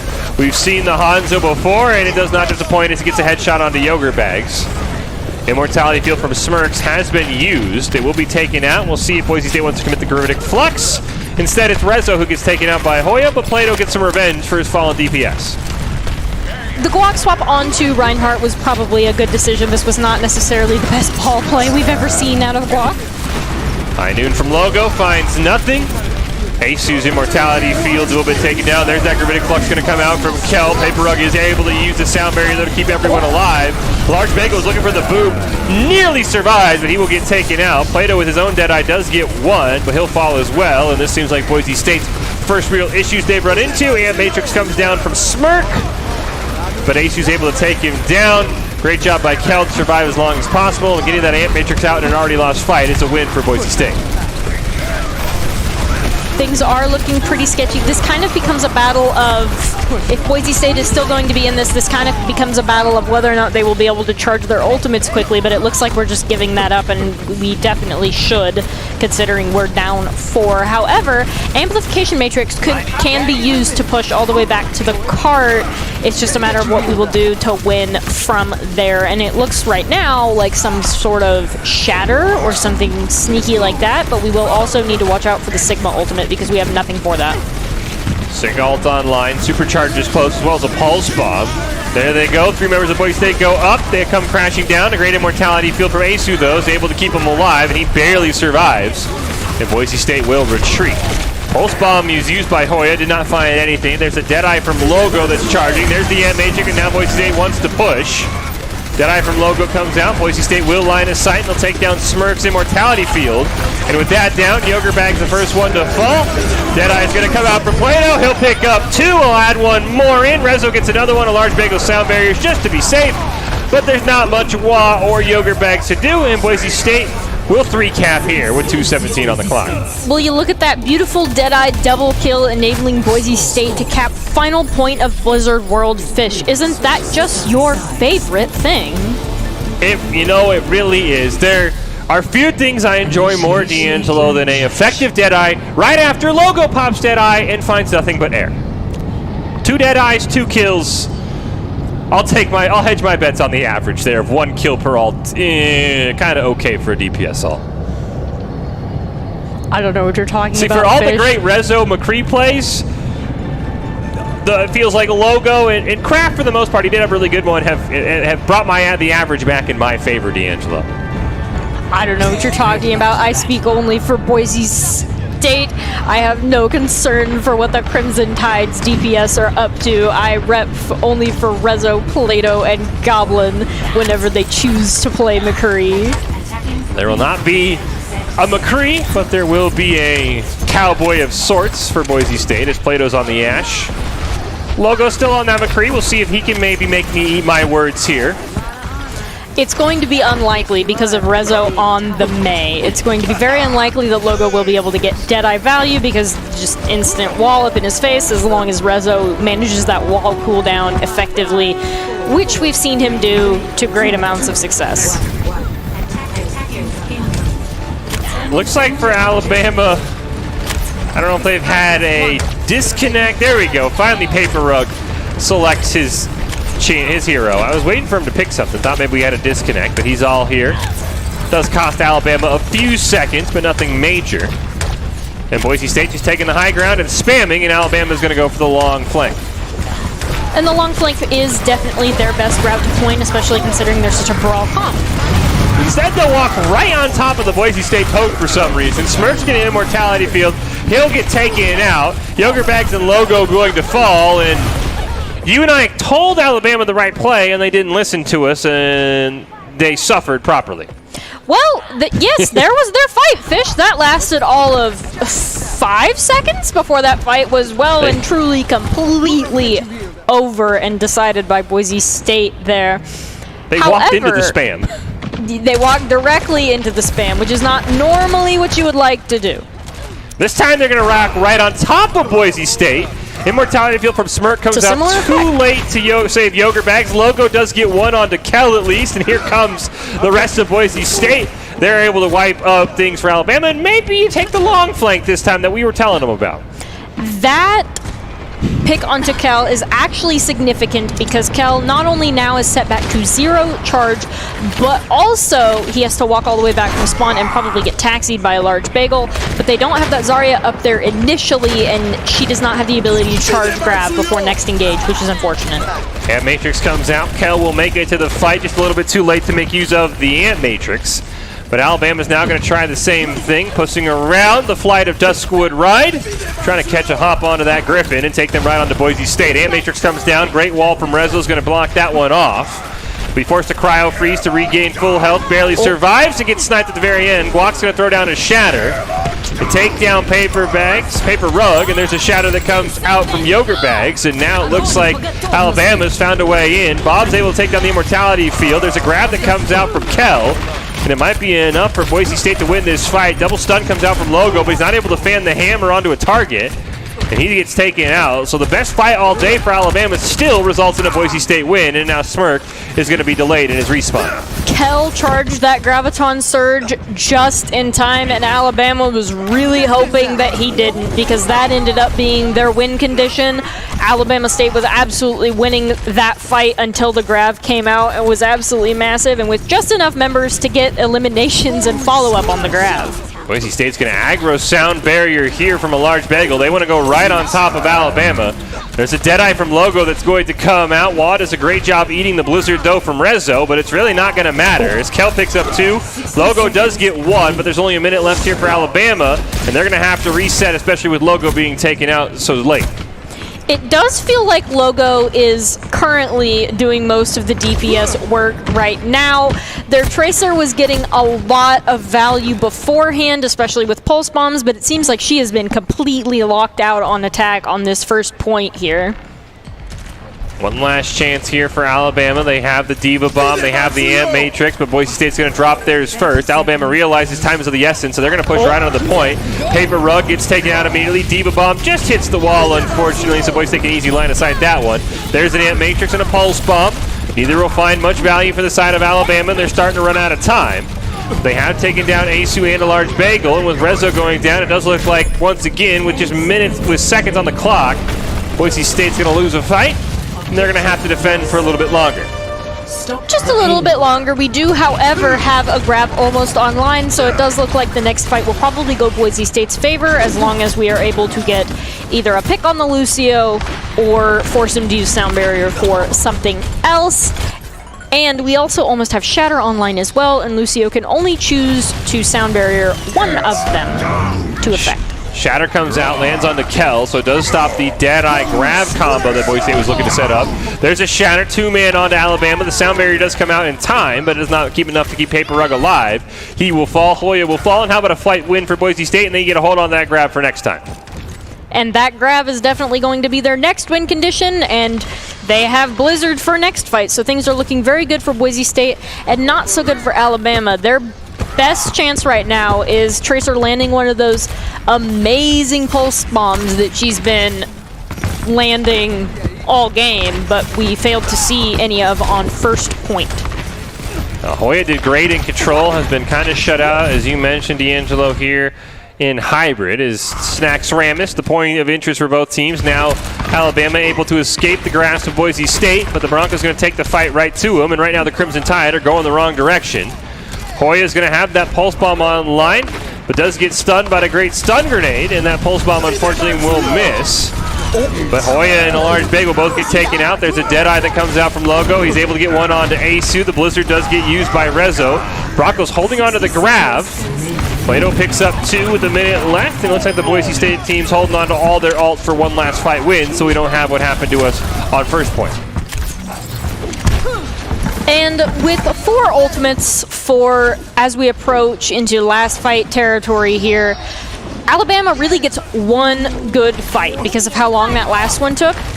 They really get one good fight walking into 4 Boise State ultimates. Well, there's the Deadeye. Looks like it was mainly just used to reload there. Ant Matrix also used as well, and Smirk's Immortality Field comes out way too early, and he is taken out. Logo's going to be able to hit a nice concussive grenade, but he will get killed off screen right around that corner. Yogurt Bags, the paper rug, going to be taken out by Plato, and who needs a grab? It's been up for about the last 2 minutes, and Kel hasn't had to use it once, and he might use it here as sort of a finale to stop overtime, but nothing more. As Waz going to rush on to the point. Maywall's going to separate him. Final fight here for Alabama, and it's going to need a miracle. There's the grab that will come out. Wall gets taken out of the mech so he can't eat it. Sound barrier there for a large bagel plus a shatter to really make sure the Broncos overkill Alabama. And Hoya's the last one left alive, and it's a team kill for Boise State. And it's a 2-0 win the second time tonight. Absolutely amazing for Boise State. It was impressive to watch the level of quality plays as this progressed. And here we have a Plato McCree play of the game. And for your sake, Fish, I hope it's not a Deadeye. It looked like it might be. He's going to pick up one without the Deadeye, gets the Ant Matrix, picks up a third. Deadeye into the enemy's amplification matrix. Plato is a brave man. Those things are terrifying. But he got a triple kill off of the enemy's amplification matrix. Good job, Plato, there. That was definitely play of the game worthy, and I'm especially excited that it used a Deadeye. Yeah, I know you were ecstatic. I was shocked that our top 5 plays from the Tennessee Tech game did not feature Tennessee Tech's Craft's amazing Deadeye as well, but luckily production spared me from eating my words on that one. The Idaho Army National Guard, proud sponsor of Boise State Esports. They bring us those top 5 plays we were just talking about at the end of every broadcast. They also invite you to take your impressive critical thinking skills into real time. More than 10 jobs offering a $20,000 bonus and your degree of choice paid for. The Idaho Army National Guard is the best team out there. Reach out on Twitch at iGuard Gaming. It's a perfect 2-0 night for Boise State across the board. 2-0 versus Tennessee Tech, 2-0 versus Alabama, 2-0 overall for the blue team. And for the most part against Alabama, besides that one final fight on Blizzard World, they kind of stomped out the Crimson Tide in a way that we were hoping for. Oh, yes, absolutely. There were a couple of fights where the Crimson Tide had them. There were a couple of fights that Boise State Blue was definitely lost, very obviously, very powerfully. But those fights didn't end up having a huge impact, and they weren't able to stop Boise State Blue from 2-0ing both teams tonight. Yeah, sets Boise State up. As we mentioned, they will play Utah and Miami of Ohio next in the ABC Swiss format. And those teams are very, very high rated. I think Utah is number 5, and Miami of Ohio is number 4 in the same poll that put Boise State at number 8. So a great chance for Boise State to maybe vault up those rankings into those top 5 that we sort of talked about as a potential goal for the Broncos. We will have to see how things go, but overall, a great night for the blue team. It's now time for our Idaho Central Credit Union player of the game. D'Angelo, I'm sure you're rooting for it to be a McCree of some sorts. I actually think Plato did a fantastic job. We saw him very dominantly on the May, and it was just absolutely amazing and brilliant to watch him on the May. Just kind of solo, pull the off angles, get amazing blizzards, get amazing walls. And then he also pulled out McCree to great effect, and I think it's just the icing on the cake that he happened to get a number of valuable Deadeyes. So I do sincerely hope that it is Plato, but I also think Kel would be a worthy candidate because his Zarya was actively nuts. It was completely, I am convinced that the sole reason they swapped to D.Va was to try to eat Kel's grabs, which they did not do successfully. Yeah, we talked about it. He saved him on the first fight on Blizzard World by picking up a fantastic grab. It is actually going to be Plato who gets our Idaho Central Credit Union player of the game. As you mentioned, great on the May, great on the McCree. Only DPS who played in both series, as Rezo did step in the second series for Goblin, and that does make it a little bit easier for him. But yeah, I mean, Kel definitely makes it a lot easier for DPS to pick up player of the game when he's landing amazing grabs and really fast. Really fast and melting the enemy team so quickly. Kel's Zarya, even with that initial pick that their McCree got onto him, first point Blizzard World, that was not enough to stop him. And it, by all means, almost should have been, but Kel kind of defied the odds there and enabled Boise State to hold point one for longer. Yeah, congratulations. Here you go. This is what you wanted to see. Yep. Just soak it in. Right into the grab. Actually, a quad kill. He got one. Actually, he got 5. 5 out of 6 is a pretty easy way to secure the Idaho Central Credit Union player of the game. ICCU believes a great player makes a team more successful, like they're helping their members achieve financial success. That is why Plato, who got Boise State great success tonight, is your ICCU player of the game. Well, as we prepare to close out, we know we've got big matches on the horizon, D'Angelo, for you and I to maybe see how Boise State does against the top teams, but they took care of good business against these teams. And what do you have to say about tonight's performances? Very proud of Boise State Blue. There were some scuffed engages, and there were times where we weren't taking our opponents seriously, but when it really mattered, we did pull through, and we played to the best of our ability, and we played to what everybody else has come to expect from Boise State Blue, which is nothing short of excellence. We will close out with our top plays. Have not heard if we're going to take a chance to look at the orange team. Looks like we actually will. So we're going to take our top plays. We'll come back after this break, but here, presented by the Idaho Army National Guard, who invites you to take your impressive critical thinking skills into real time with more than 10 jobs offering a $20,000 bonus. Reach out at iGuard Gaming if you want more information. Are the top 5 plays from Boise State's 2-0 win over Alabama.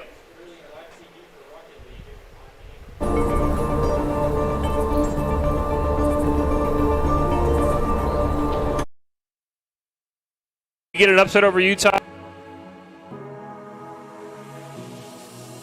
Absolutely amazing to watch. We see Kel sneaking there for a grab. Shh, be very, very quiet. There's the grab that's going to come out. The Maywall's going to block our advantage, but we can see the kill feed well enough that it's a 2 kills that's come out. A shatter will come out from the side of Alabama, but it's not going to find anything except, once again, Boise State loves trading supports for team kills. Plato on that. The D.Va, we'll see how that works. They don't need the grab. They get an immortality field down. They do take out the smirk. High Noon's going to come out from Logo, but he'll immediately be stopped. He's going to get burned down. 3 down, 4 down for Alabama. The sound barrier onto one person. Didn't even stop the team kill. Questionable sound barrier. There's an Ant Matrix down for Smirk, so Boise State has line of sight underneath the bridge. There's a Deadeye coming out from Plato. The shield will come down from Yogurt Bags, who throws down the Supercharger. Boise State does pick up one. Plato gets another one right after it onto both supports, and it's Plato's turn to shine as Boise State gets the second point, and they wipe out the rest of Alabama. That was a clean little... It's definitely their best route to point, especially considering they're such a brawl comp. Instead, they'll walk right on top of the Boise State poke for some reason. Smirk's getting an immortality field. He'll get taken out. Yogurt Bags and Logo going to fall. And you and I told Alabama the right play, and they didn't listen to us, and they suffered properly. Well... There's the Magic, and now Boise State wants to push. Deadeye from Logo comes out. Boise State will line of sight, and they'll take down Smirk's immortality field. And with that down, Yogurt Bag's the first one to fall. Deadeye's going to come out from Plato. He'll pick up 2. We'll add one more. Here are a couple lessons I've learned over the years. Friendships come in all shapes and sizes. And always buckle up. Seatbelts save lives. That's a rule we can all live by.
legendary parts for legendary wins.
Visit NationalGuard.com to begin your guard adventure.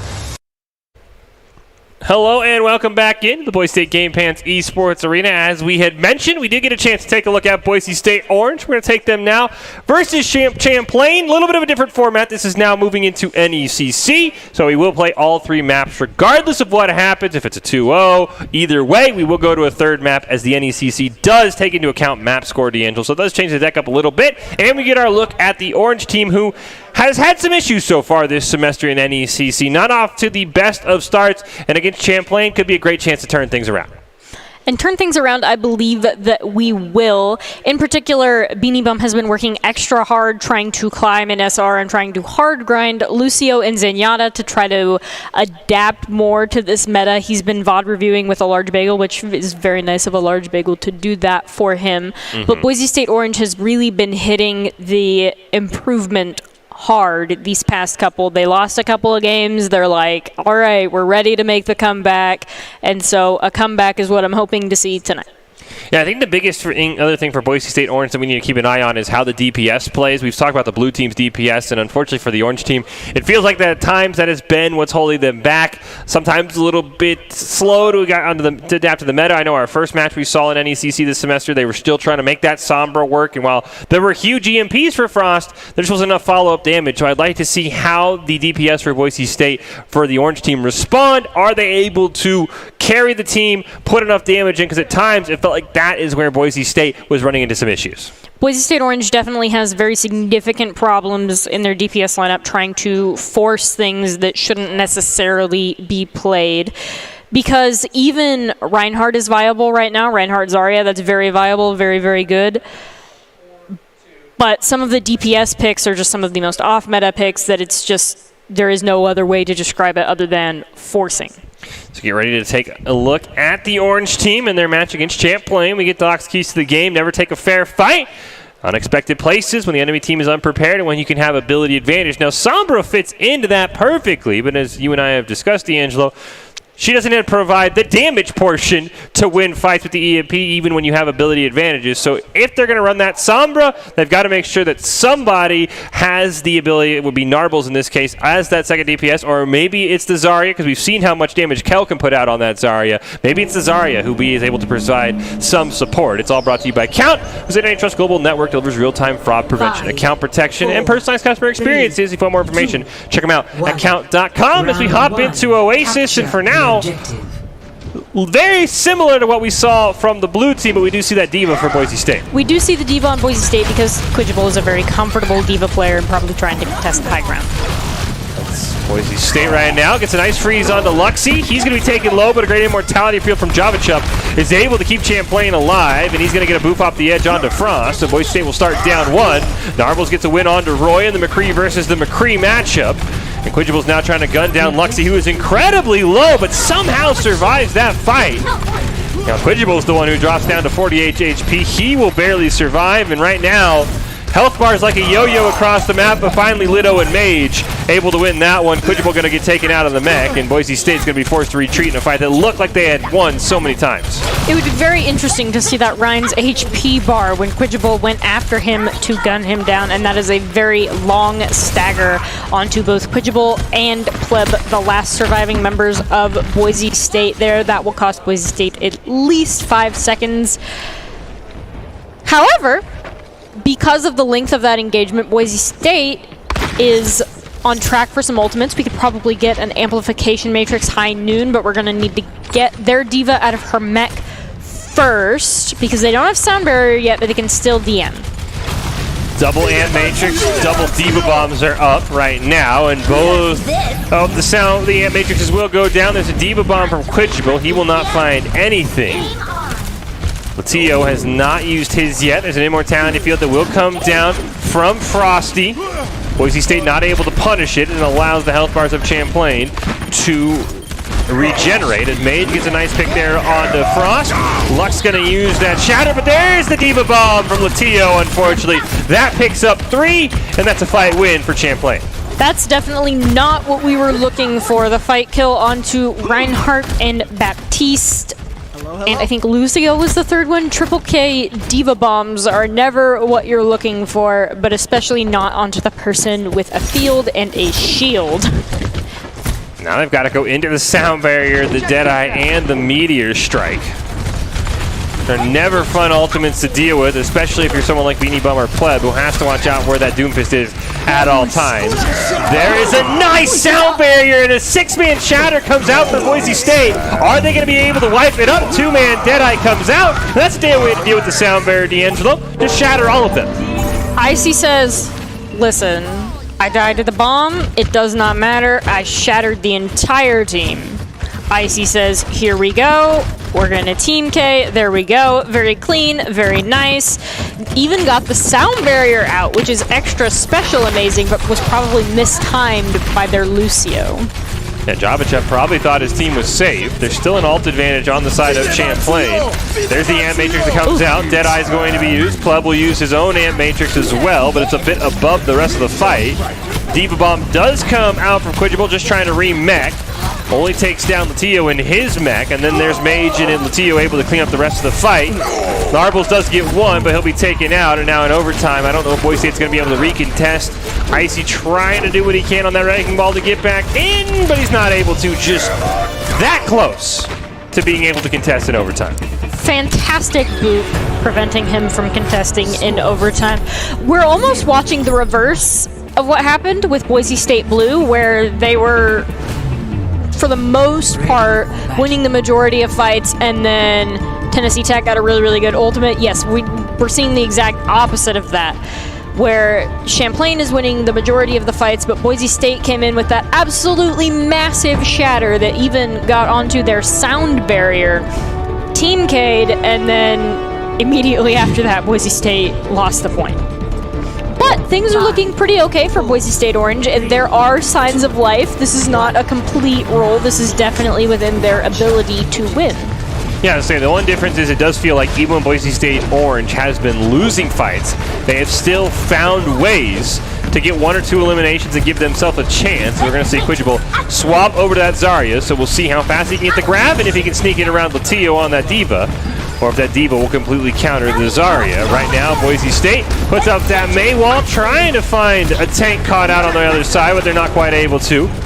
Latillo is low, and Narbles gets the first pick onto Mage. Narbles finds another one onto Luxie, and the soft McCree carry allows Boise State to be able to pick up the point first as Narble goes for 3, and Champlain has to retreat. Fantastic. We should all thank Narbles on the side of Boise State Orange for handing us that fight by killing 4, 3 of which show up in the kill feed, and now he has Deadeye to maybe give Champlain a little bit of a difficult time in this large open room as they try to push onto the point. Frosty and Pleb, both with amp matrices. Narbles looking for a flank. There is the double amp matrix going to go down. Deadeye will be used.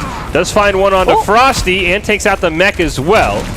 Overall pretty effective. He'll take down the Baby Diva almost immediately. Mage does get 1 elimination onto Beanie Bum. Pleb's immortality field immediately taken out, but Boise State's not going to worry as they're able to wipe up the rest of Champlain.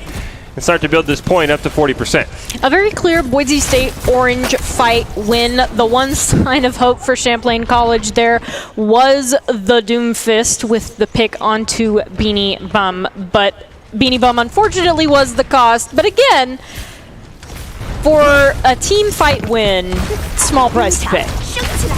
Shatter's up for Luxie and Icy, so both Ryans have got to be careful with their shields at all times. We've already seen what Icy can do. There's the grab that's going to come out for Quidgible. Great job making sure the Diva can't eat it, and Boise State's able to pick up 4. They get 5 with Frosty, and Latio's going to retreat in shame that he absolutely cost his team a fight. I do actually believe that the Quidgible switch on the Zarya is definitely something that is felt more than it is seen. We haven't seen Quidgible pop up a ton in the kill feed, but I do believe that Quidgible is not only enabling Icy, but enabling the rest of his team to do what they need to do, and is overall just bringing the team to the level at which they need to be to win. Oh, perfect Maywall by Frost. Gets Latio on the wrong side. He's then able to Blizzard and absolutely separate Champlain College. Does get forced to cryo freeze as he walked into more enemies than he was expecting. The 3-man shatter comes out from both sides. Unfortunately for Boise State, they're going to lose 2. Champlain will also lose 3. Latio will go down, and there's another one of those YOLO sound barriers in overtime, and Narble says, okay, thanks for the free Deadeye. I would honestly say that Narbles and Icy are definitely popping on all cylinders tonight. We've seen Narbles get multiple kills in multiple fights, and we've seen Icy get not only team shatters, but also every time he team shatters, he team wipes. So I do think the Quidgible swap onto the Zarya helps enable both of them better, but we'll see if he can do anything else on Diva, especially like try to eat their grab now that they're maybe thinking about Zarya, and they're back to Diva now. They thought about it for a moment, decided against it, and I'm shocked the Quidgible went off of the Zarya because I felt like that was what would really enable Boise State to pick up that second point. Absolutely. The Zarya was something that was felt much more than it was seen. Like you didn't see Quidgible pop up in the kill feed like with team kills all the time, but I do think he enabled everybody else to get those. We'll see how the Diva versus Diva battle goes on the high ground. Right now the rest of the team's duking it out on the low ground. Nice! As Icy gets the first elimination onto Roy.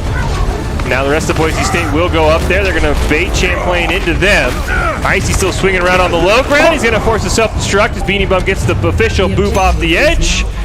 And a great job by Boise State with a nice little 5-kill. Boise State Lucio's tonight with the environmental kills. It's always amazing to see. It's especially amazing to see a Lucio boop the Rhine off the edge, because that is almost always an instant fight win if you are able to eliminate their Rhine and your Rhine is still up.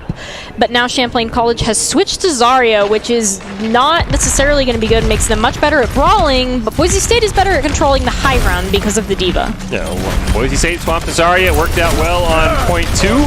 We'll see how Latio does here as Roy gets the first elimination. The Immortality Field keeps Champlain alive until Quidgible's able to take it out. Cryo freeze from Frost, able to heal him. We'll put down a Maywall to try and keep himself alive, but he's going to rock on the wrong side of the wall, and he's with the rest of Champlain. They'll be taken out as well. There's a high noon from Narbles. Quidgible's going to force the Diva Bomb just for a remake, and ends up getting taken out. So the lost Diva Bomb there, not good for Boise State. Narbles gets a huge stun, but there's no follow-up. Shatter gets blocked onto the shield. Good job there by Luxie, able to block that, but Narbles still hard carrying with 2 kills. Beanie Bum's able to get 1 more, and despite all of the misplays by Boise State, they're going to hold on to this point. That was very, very scuffed, especially on the side of Frost, who got caught in the middle of the enemy team and was promptly eliminated after that, which was, I mean, exactly what we expect. But now there's a lot of pressure onto Icy to block the enemy's next shatter, because if they get that shatter, there's a number of ultimates that they can combo it with. However, they probably have another fight or so before grab is up for Champlain College. There's several ults online for Champlain. Boise State is close to a Blizzard and a Sound Barrier. The Ant Matrix is the first one to come out. Beanie Bum will get picked. Quidgible will lose the mech as well. Frost has the Blizzard, but you have to think Boise State is now just currently stalling for time, and they're going to take a dry fight here. But as soon as they say that, Narbles Dead Eyes, Java Chip's going to Sound Barrier. Meteor Strike from Mage will come out. And Boise State is at least forced overtime, but they will get wiped out. I do 100% see what Quidgible is going for with the Diva. What they want is high ground control. That's what they're looking for. But that is definitely not giving them what they need. Quidgible is a very competent diva player, but this is just another prime example of Boise State Orange forcing things that don't necessarily work currently. Quidgible really should swap onto the Zarya, especially because Champlain has their own Zarya. That just makes their brawl so much more capable. Well, Quidgible can provide the value to the team if he can eat this grab from Latio, and he's not able to do it. Sound Barrier does come down in the grab and the Deadeye. They also drop down in the Mortality Field for Boise State. They then eat a 5-man shatter from Luxie, but they're able to keep everyone alive thanks to that Sound Barrier and that Immortality Field. They're actually going to wipe up the fight here. They've already taken out 3. Latio's going to be the next one to fall. Frosty and Maid's the only 2 left alive. Boise State flips it to force overtime. Respawn for Champlain. They might have 1 staggered recontest. No! I did not see who that was, but that Wrecking Ball was just a nanosecond too late. Milliseconds off. It feels like what we are lacking from Quidgible's not necessarily ability, but pick onto the diva as opposed to other off-tanks. It feels like what we're lacking there, Icy is more than making up for, not only with shatter value, but also just how well he is doing in the brawls and the Rhine v. Rhines. He got that 1 shatter blocked. But other than that, their Rhine has just been out-Rhined time and time again by Icy to the detriment of literally his entire team. Yeah, Icy has definitely won that Rhine v. Rhine. And even when Luxie got a big Rhine shatter, it was right into a Sound Barrier and Immortality Field. There was nothing his team could do. The Idaho Army National Guard, a proud supporter of Boise State Esports, invites you to take your impressive critical thinking skills into real time with more than 10 jobs offering a $20,000 bonus and your degree of choice paid for. They are the best team out there. Reach out on Twitch at iGuard Gaming. NECC match here between Boise State Orange and Champlain College. We'll play all 3 maps regardless of what happens next. So no sweep could be in the cards for Boise State. They would have to 3-0 as they do take into account map score. Looks like we're going to Eichenwald next here, D'Angelo. And these teams are pretty close, and I think that you mentioned it. There's a lot of interest in what Quidgible picks in that off-tank role. Absolutely, and it's definitely something that is felt. It is definitely something that absolutely makes a difference. And if he continues to force the diva, I mean, obviously, Boise State Orange is still making up for it, but it is a force, and he is getting less value, especially for somebody of his skill level, than he would get on other heroes, because Quidgible is a very competent Zarya player, and so there is really no reason, especially when they're getting out-brawled, or especially when they're not necessarily maintaining high ground control, or not getting bomb value, or not getting eat value, there really isn't any more reason to be on the diva. Yeah, and the other thing that we have seen that has plagued Quidgible just a little bit is that a lot of diva players do it where they'll just diva bomb just to try and reset their health instead of saving the diva bomb for a point in the fight where maybe it has some use. We've seen him do that a couple times, so that would be something else that Boise State is kind of losing some value on the diva bomb. But at the same time, Latio for Champlain is in the same issue where felt like he was forcing the diva, realized how much Boise State rolled with Zarya, brought out the Zarya, and was okay, but he just didn't build the grab fast enough with how late he swapped over. He got it in for 1 fight, but Boise State had the Sound Barrier ready. And kudos to Beanie Bump for having that Sound Barrier ready. A grab is a much scarier ultimate when you do not have Sound Barrier online. A grab is almost a guaranteed team kill if you don't have something to mitigate it. So it was good that we had that. But it was unfortunate that for Champlain that they weren't able to charge that faster than Lucio was able to get beat. But honestly, because of how late the Zarya swapped, you shouldn't really have expected the Zarya to charge grab before the beat. They really should have had a counter strategy to try to pick the Lucio or bait out Sound Barriers someplace else, because it's just kind of unfair to expect your Zarya to charge grab faster than a Lucio charges beat if that Lucio has been on Lucio for 2.5 fights already. Yeah, I think the 2 off-tank selections are the key ones here. Getting ready to go map number 2 in the NECC between Boise State Orange and Champlain College. As we mentioned, the NECC, not a best up. We'll play all 3 maps in their totality, and then we will say, all right, what was the overall map score? That's who the victor is. So Champlain might have a chance for a 2-1. We'll have to see, but first we're going to go to Eichenwald, and for now, it's Quidgible on the Zarya, and it's Latio back on his diva. And so things are looking pretty nice for a Boise State hold. Not only do we have Frost on the May, but we also have Icy Quidgible on the Rhine Zarya duo, and I do expect them to get a ton of value on this first point Eichenwald, because this really is an amazing Reinhardt point. And we've seen amazing Reinhardt play from Icy already, and I do believe that Narbles will also be able to find lots of value on the McCree. See how the hold for Boise State will start. Nice Maywall, gonna catch Luxy out. He takes a concussive grenade to the face. Boise State immediately puts that Reinhardt in an awful position, and then Icy runs into the wall, so he will get spared the same fate. Cryo Freeze comes out from Mage, but he gets taken out. Now Boise State will do some shooting in the back, and they'll force a retreat. That is an old Boise State orange wall and maul there. That has got to feel bad for the Champlain College Rhine. I mean, it's always a bad day to be caught on the other side of a wall, but it's especially bad when you're the main tank. The main tank, you get burned down faster than you can think, and you cost your team precious time. With how close these teams are, every second does count. Looks like Champlain is able to get this sneaky little flank. Mage gets caught out in an interesting spot, but he is able to put a Maywall up. Pleb tries the Immortality Field to keep his team alive, but it immediately gets burned down by Champlain. The Broncos will go down 4. Narvel's going to try and hold on. Frost will contest as long as possible, but that was a great flank by Champlain.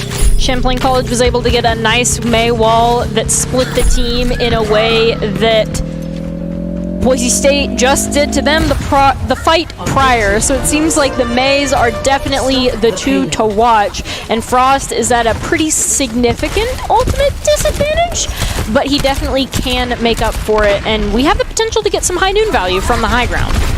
Does look like Quidjabul inside of the Zarya, not for him. He will swap off back to the Diva. As on that high ground, Narbles gets one in the head onto Mage and instantly takes him out. The Mortality Field does come down. It's taken out immediately, but Boise State not able to quite find the pick. And now the Broncos are going into several ultimates. Shatter does come out from Luxy, not able to find any value. Latio taken out of the mech. Oh, the high noon only got one before a huge charge from Luxy, able to cancel all of the damage. Boise State still sitting up 2, but you have to wonder what could have been if that Deadeye was able to be used in its entirety. Very scary when a Reinhardt charges you, especially when you're locked in Deadeye animation and cannot move to do anything about it. Poor Narbles. He was in fact the price, but with the Beanie Bum Taxi, he is back in time for next fight. Yeah, Matrix goes down. Boise State trying to abuse that high ground. Does look like Champlain just line-of-sighted it, so they're able to burn out the duration there. The Immortality Field does get used, though, by Frosty. We'll see if Boise State has a punish as Quidjabul takes it out, but Boise State not able to find anything. We're going to see Icy now. Uh-oh, Deep Bomb comes out from Latio, not able to find any value. Quidjabul's not able to find any either. Oh, nice pin there by Luxy. And he heard us maybe saying that Icy was the better run, and he gets a great pin there and takes out Boise State's main tank. Yes, Boise State was probably out of the fight before that at that point, though. Icy was just kind of somebody to stagger and eliminate. They really didn't have much of a push or fight or anything like that. And now they're sitting at a significant ultimate disadvantage still, and with that Lucio now staggered, things are looking pretty bad for a full team contest here for this on the side of Boise State. Quidjabul out of the mech, immediately taken out. Mage will Blizzard. Java Chip, interestingly enough, only a 2-man sound barrier landing. So even though that was a stomp for Champlain, they waste the sound barrier for nothing. They wasted sound barrier, and they honestly didn't really need that Blizzard anyway. A Maywall would have accomplished the same thing of getting them not to touch the point and then eliminations after. So honestly, they got no value out of 2 big value ultimates, and now Boise State has those same ultimates online. The Deadeye goes echoing throughout the inside of the castle here. Now it's Narble's turn, but the Maywall just able to block him. Does look like Quidjabul has walked over to that Zarya once again, has not quite decided what tank he wants to play. And it looks like for now, Boise State will send Champlain College retreating, and Boise State sitting on several ultimates. If Champlain had held that Blizzard, they would have been able to use it and then roll Boise State here, but because they used it, they're not going to be able to do that. And Boise State is sitting here with 3 minutes to defend, but this is a very defendable point. We've seen teams do it for longer, Fish. There's a Blizzard that's going to come out from Frost, going to get a freeze onto Frosty, ironically enough, but he's the first one taken out. Luxy will fall as well. Narble's now on that Junkrat, gets 2 for himself. And Boise State behind that Blizzard gets a team kill, and you talked about it. We've seen teams hold for a while here, and that's a great way to start. We see Icy join the single-digit, double-digit live-through club of 3 HP, 18 HP, and 32 HP, I believe, is what he just lived at, which is terrifying. Amp Matrix comes down. Nice line of sight by Champlain. Frosty has his own Amp Matrix whenever he wants to use it, but no Java Chup, who's really going to regret that sound barrier only being at 38%, and now Boise State's going to go for the sandwich. They're just going to smartly retreat. They don't want to get overconfident here. And Champlain's sort of here in a standoff. Huge swap from Narbles onto the Junkrat, especially for third point Eichenwald. It's going to be incredibly difficult for them to push without an ultimate. Two-man shatter comes out from IC. Pleb's going to be the first one taken out, but Narbles and Frost get two. One onto each support. Latio's going to use that Diva Bomb. Doesn't find any value. And Boise State's taking down Mage as well. Quidgible sitting on the grab, deciding not to use it. With good reason, but now they're going to lose Icy and Frost. They'll take down Diva and the mech. Not really sure who was being immortality field there by Frosty, but Boise State will burn that one down pretty quickly. Champlain College has a chance to just completely roll this, Fish. Do you know what it is? Get a 6-man Deadeye and I just quit my casting career? Well, yes, but the significantly more likely of the two is since we blew that sound barrier in a way that was definitely not... Now they have Blizzard, and we have nothing to go against it other than get out or eliminate the May. Riptire. But she has a full minute and 21 seconds to get one good Blizzard, and that would force Boise State to have staggered recontest territory. Grab Riptire committed by Boise State, so it's double Blizzard, Deadeye for probably the last fight, depending on how fast Champlain wants to take it. Boise State is nowhere near that sound barrier. Neither Lucio has had the greatest of sound barriers. You see Java Chup still only at 67%. He's probably not going to get his up. Dirty Bird at 22%, not going to get theirs up either. There's the Blizzard and the Deadeye that comes out. Roy gets one, but Frost going to be able to use his own Blizzard. Boise State going to lose two. Champlain so incredibly low.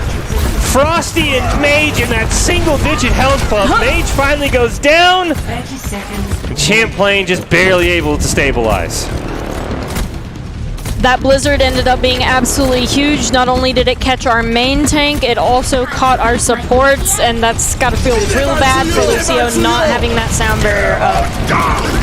Double Ant Matrix going to come down. Luxie's going to whip on the sound barrier and get taken out. Boise State's still in a great position here to at least hold, though almost 3-capping anyway, as Roy will go down. Java Chup finally gets his sound barrier, but too little too late. Latio's taking it out there. Frosty will fall. Pleb uses the immortality field. It gets taken out, but that's the only elimination Champlain is going to find. Luxie now on that wrecking ball. He can't roll it in time, and I'm not going to say that it's a clean hold because you can see how close the payload is, but it has Boise State in a winnable position. Most teams usually full cap on Eichenwald, so considering that they didn't even get the full cap, this is very winnable for Boise State Orange. However, it really shouldn't have been. There were several mistakes made by both Champlain College and Boise State Orange that could have led to Champlain taking this with 2 minutes or so to spare. There was a misused Blizzard on the side of Champlain, misused Blizzard and sound barrier. And then there was a misused sound barrier on the side of Boise State that very well could have cost Orange Team this map and that hold, but didn't. So hopefully they clean that up, or hopefully Champlain continues not to take advantage of those opportunities. But when you're in a bracket of this skill level, you really need to not make those opportunities in the first place, because most teams will take them and will punish you for them. And what about Quidgible? He's been bouncing around on that Diva and that Zarya. He did eventually get a grav. Looks like Latio's full committed to the Zarya. What do you think he should do, or do you like the fact that he's maybe sort of swapping around based on his comfort, based on when they have high ground control with the Diva, and when they're in that sort of all zero ground castle kind of thing where he used the Zarya? I think they're entirely going for high ground control with the Diva, and I think Quidgible's grievance with his Zarya play today has probably been, his charge has been probably like 20 to 30% lower than it normally is. Normally you see Quidgible sitting at a usual like 90% charge or something like that. These past couple fights he's had between 13 and 50, so... Boise State's going to walk right into Champlain. Portillo's going to be the first one taken out, though. Icy swings that hammer around, and Frost gets the final punch. Icy now low, but he's going to be able to sustain with that shield. Double Maywall's going to go up. There's a couple guys caught in the middle. Icy thought he could squeeze right through, but he's not able to. And Mage and Roy going to be able to start to clean up here on Boise State as they're going to lose 3. Quidgible gets slept. He's going to get frozen. And Icy, oh, barely gets away. That definitely looked like a fight that Boise State should have won. We started off very nicely with the elimination onto the Zarya, and I must have blinked and missed where it all went wrong, Fish. Yeah, the double walls went up. Icy thought that Reinhardt had done some weightlifting in the offseason and thought he could squeeze that gap, and yeah, then it just all went south. Boise State has swapped over to the pharmacy there with Narbles and Nerdy Bird now. See how that will play for Boise State. There's a Nano going to go on to Luxie. He does have a shatter. Icy's not going to find a charge onto anyone, but a nice freeze is going to shut down that Reinhardt. And Ant Matrix comes out from Pleb. Shatter completely whiffs. Actually somehow lands onto Narbles of all people. That'd be the last person you'd expect a shatter to land onto. Even Icy caught off guard. He stopped playing for a little bit. But it's not going to stop Boise State as they're able to hop right on top of the point and start to clean things up. This is what should have happened first fight, but we will not speak of that anymore. We're sitting at a nice 4 minutes and 45 seconds for Boise State in the time bank here to get to Eichenwald's second point. And with the Pharmercy and the Diva, they're probably going to have a much easier time, unless you do that. Now Boise State has to wait probably another 10 seconds. Yes, with those 3 eliminations, they're set back at least 10 seconds, 15 if Champlain continues to push and gets a kill soon. Yeah, if you're a Champlain fan, probably would have liked to see them stagger Quidgible in the Baby Diva form just a little bit, but communication for the Broncos there a little bit whack. You had 3 members on the other side of the payload. You had the 3 other on the wrong side, and that results in these really weird staggered solo deaths. This Narbles now trying to find a way onto that high ground. The rocket barrage is available soon. Can't quite find the knockoff. Oh, if he can get a good flank here with this rocket barrage, he should be golden. Boise State with several ults to commit here. Shatter the first one, it will whiff. Blizzard from Frost behind the payload, not what you want to see. Mage going to throw his down as well. Nearly in the same spot. There's a Nano onto that Luxie, and a Valkyrie will be committed there by Nerdy Bird. And quickly, Boise State has run through all of their ultimates, and they're the only one to lose members as Frost and Icy are both taken out.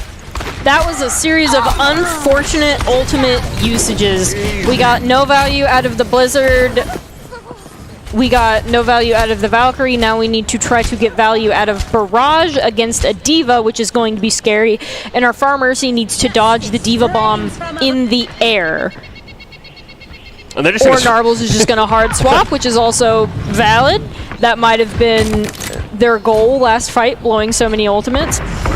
Yeah, we'd like to see him at least commit a Rocket Barrage to a fight. We've talked about how easy it is to kill a Pharah when she's Rocket Barrage. The Immortality field comes down, and they're going to walk right into a 5-man shatter. Quidgible tries to save it with a Diva Bomb, but he's only going to be able to get 1.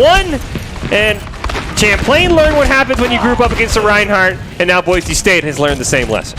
Absolutely. Icy's shield was broken, and at that point, there was no stopping Champlain College's Reinhardt, who proceeded to go on a rampage. And now they're walking in. Now Boise State Orange is walking into not only Champlain, still very confidently holding the high ground, but also they have Nano and High Noon, which, while normally is an ultimate you don't get a ton of value, is much more useful from the high ground on the castle. I'm glad you finally admitted that Deadeye has some issues with value as Roy uses it and finds absolutely nothing. There's the Nano going to go on to Luxie. Nerdy Bird the first elimination. Icy will fall right after. Quidgible will get taken to sleep, and he's going to try and fly away. Does get consolation elimination onto Roy, but that's all Boise State will find. And they're going to have to retreat once again, and the Broncos, for some reason, just keep walking into that high ground and expecting a different result, and I believe that's the definition of insanity.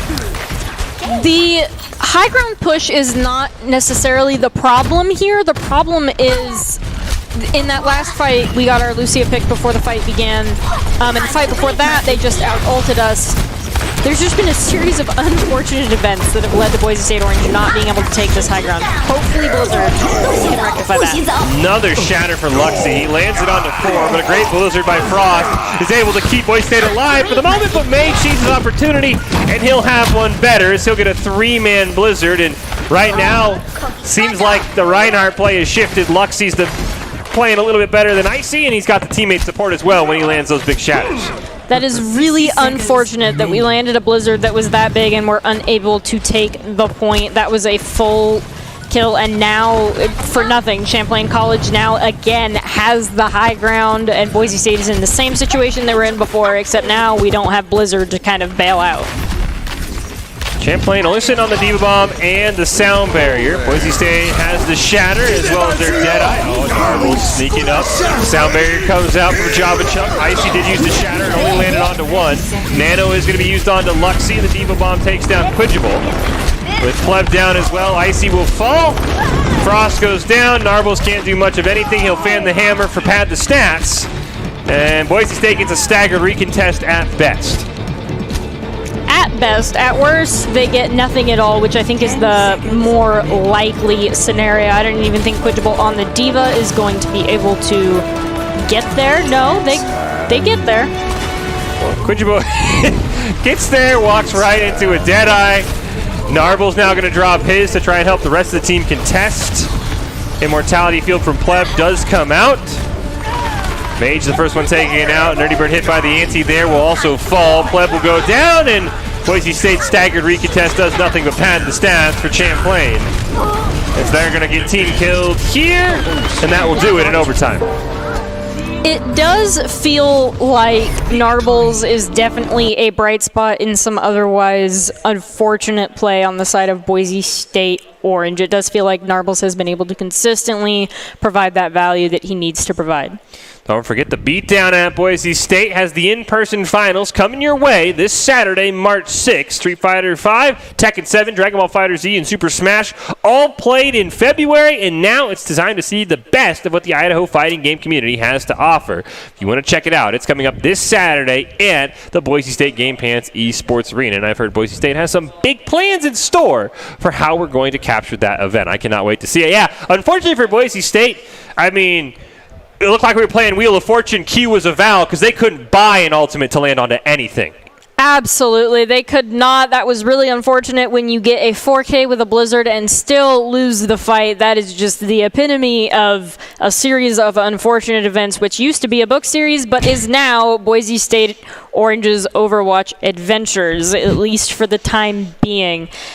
Some things that I think would help them are probably Quidgible, while a capable Diva player. I see what he's going for. I really do. I know you want the high ground. I know you want it, Quidge.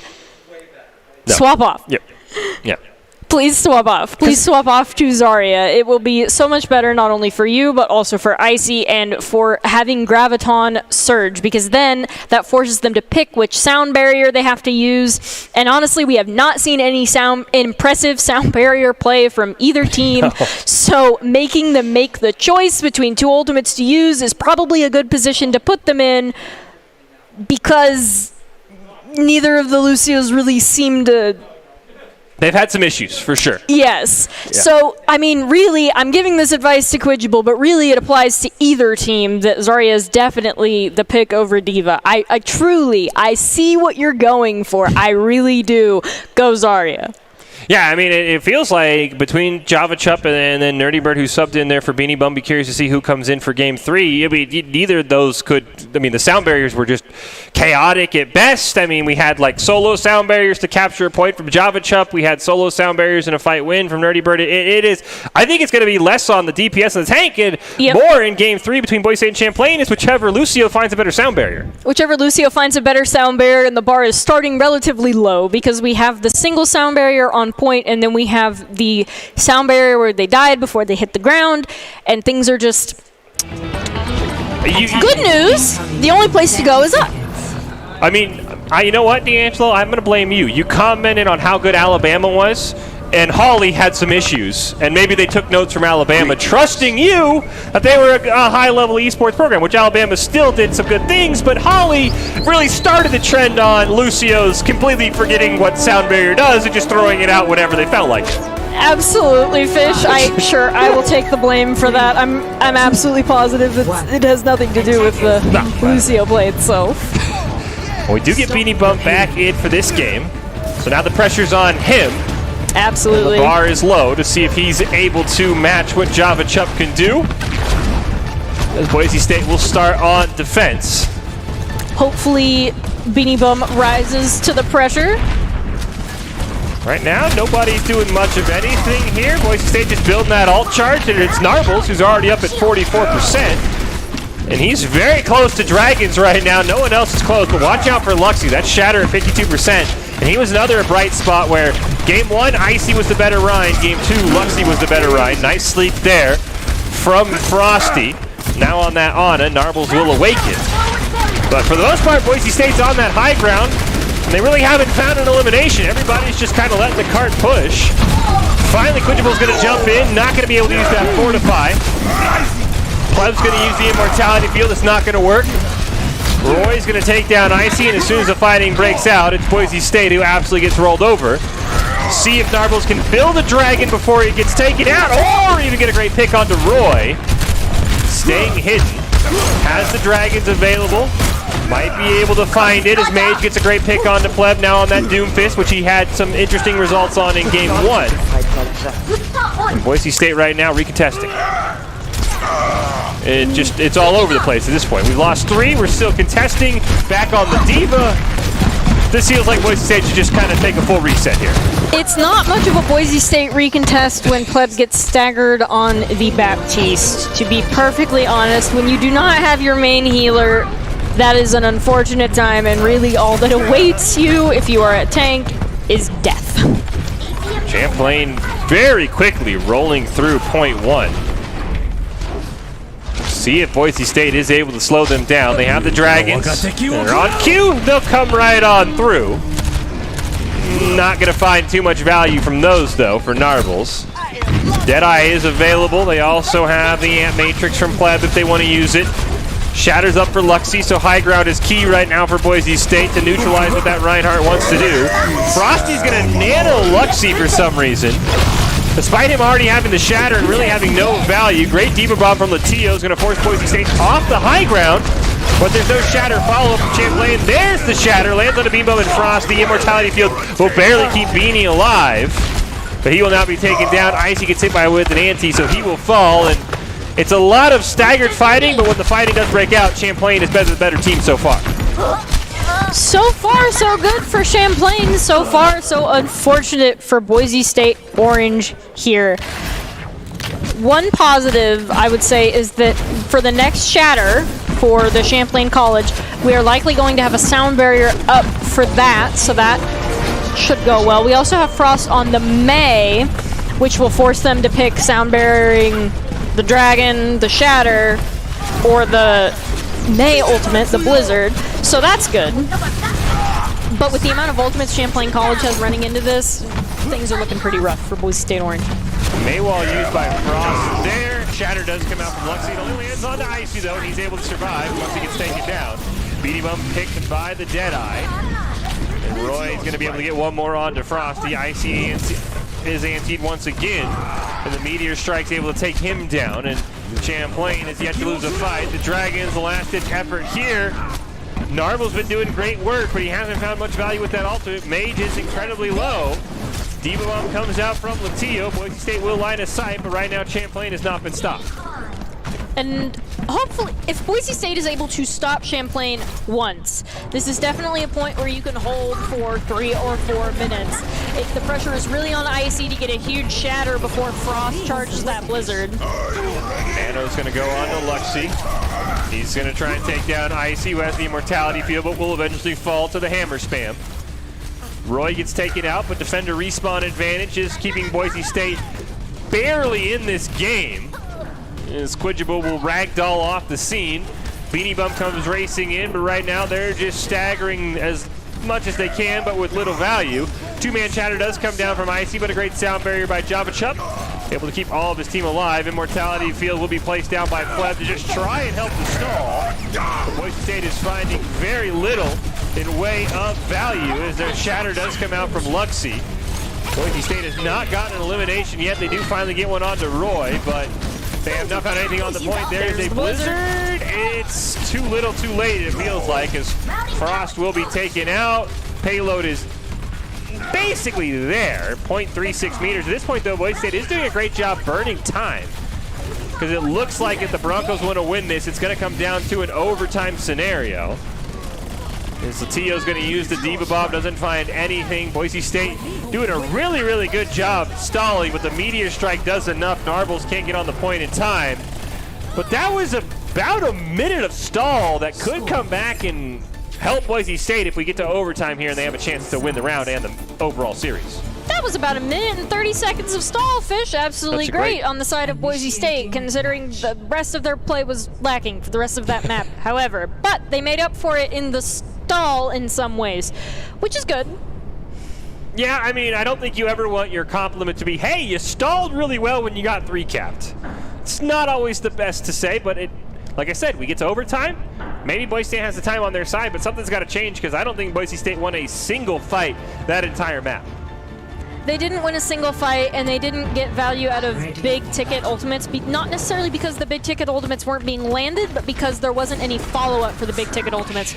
So Icy got the shatter on the stall, but nobody was able to follow up, because that's just the nature of when you're throwing bodies on the point. There's rarely anybody there to follow it up.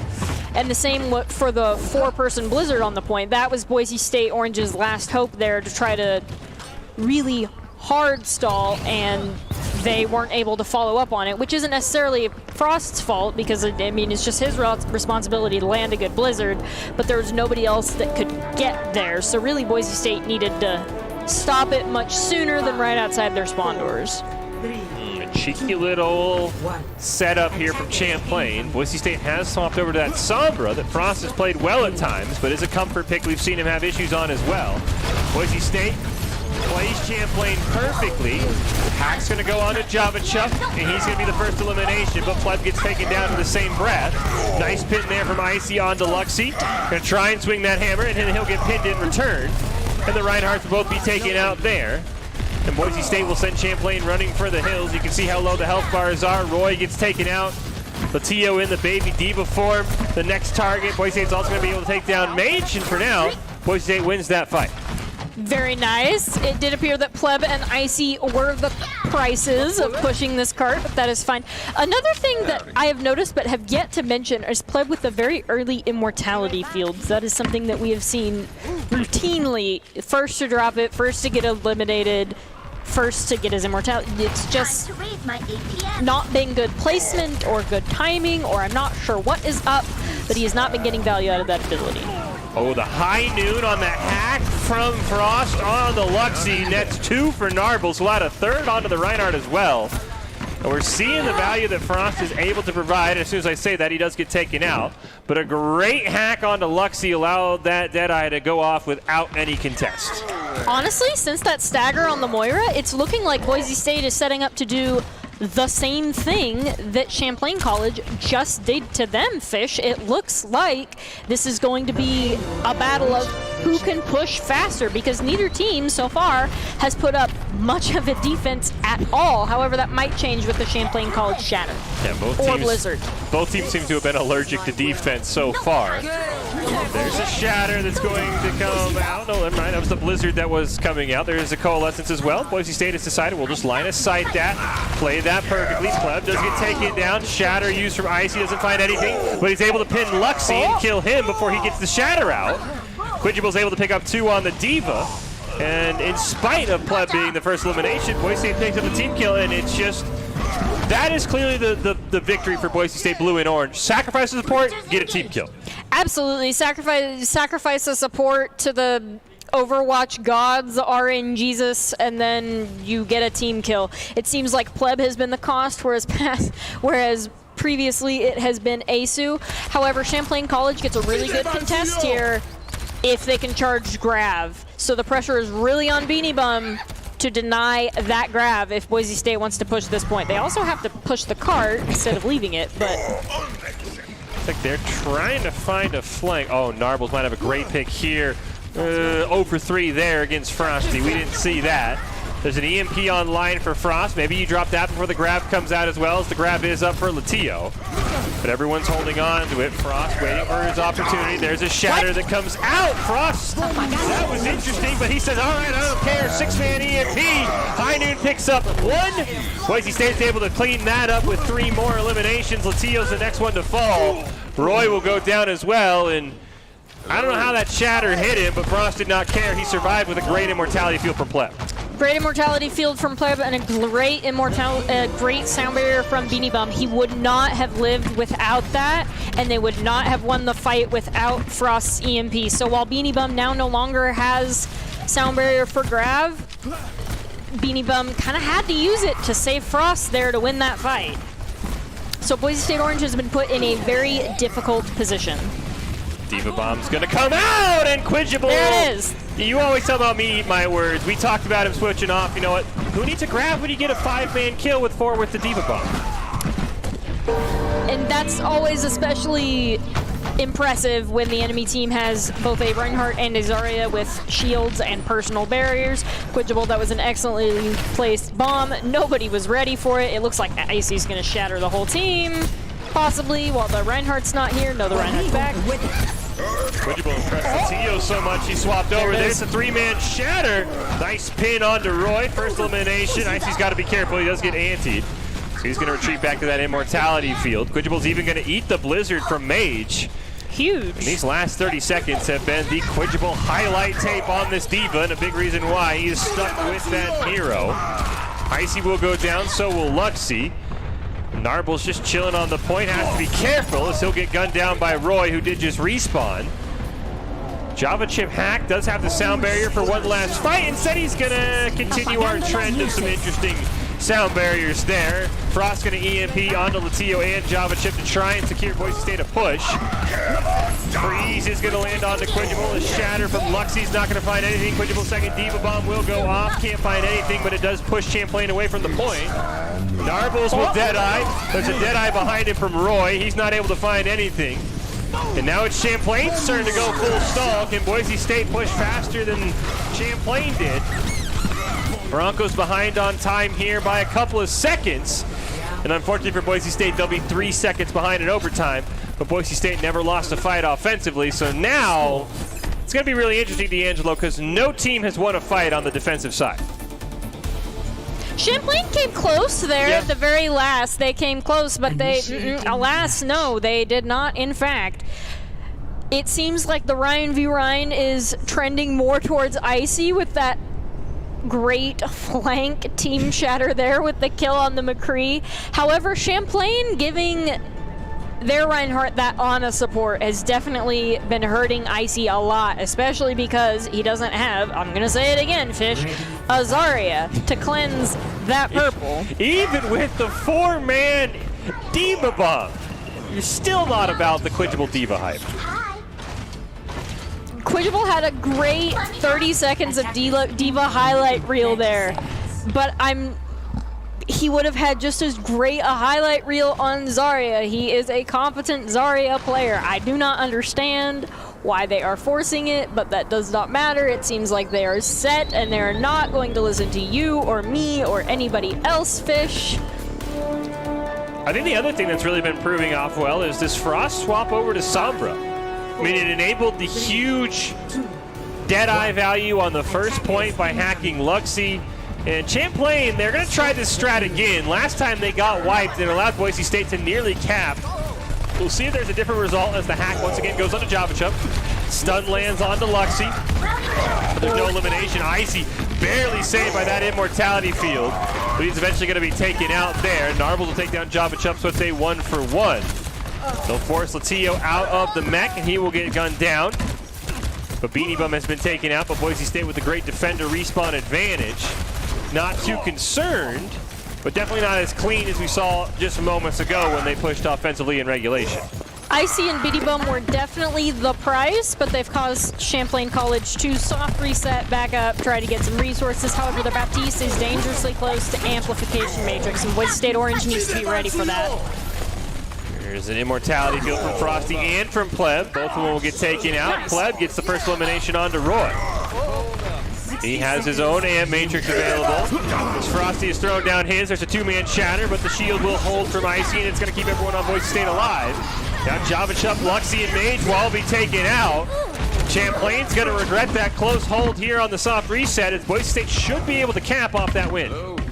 The Amplification Matrix was not necessarily the ultimate winner that they needed it to be, but they won anyway, which you can't really complain if you win the fight. Champlain College, if their Mei is able to charge her Blizzard, they have a shot at this, but it's very unlikely that their Mei will be able to. Perfect EMP into the three-man shatter for Icy, just like Boise State drew it up. They'll lose two in the process, but willing sacrifices. Latillo's able to get the Diva Bomb up from the grave, but it's not going to matter, as Boise State should be able to cap here in overtime. And we'll see how far they can go. One fight and it's over for them.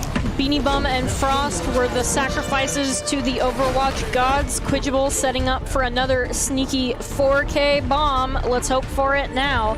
I believe in him. Show us all this time why you've been on Diva. Boise State just padding the meters right now, knowing Champlain will get a chance here as soon as they lose a fight. Luxy hack gets immediately taken down. That's a huge win for Boise State. They also get the immortality field. Mage will fall. Frosty goes down as well. Latillo forced out of the mech.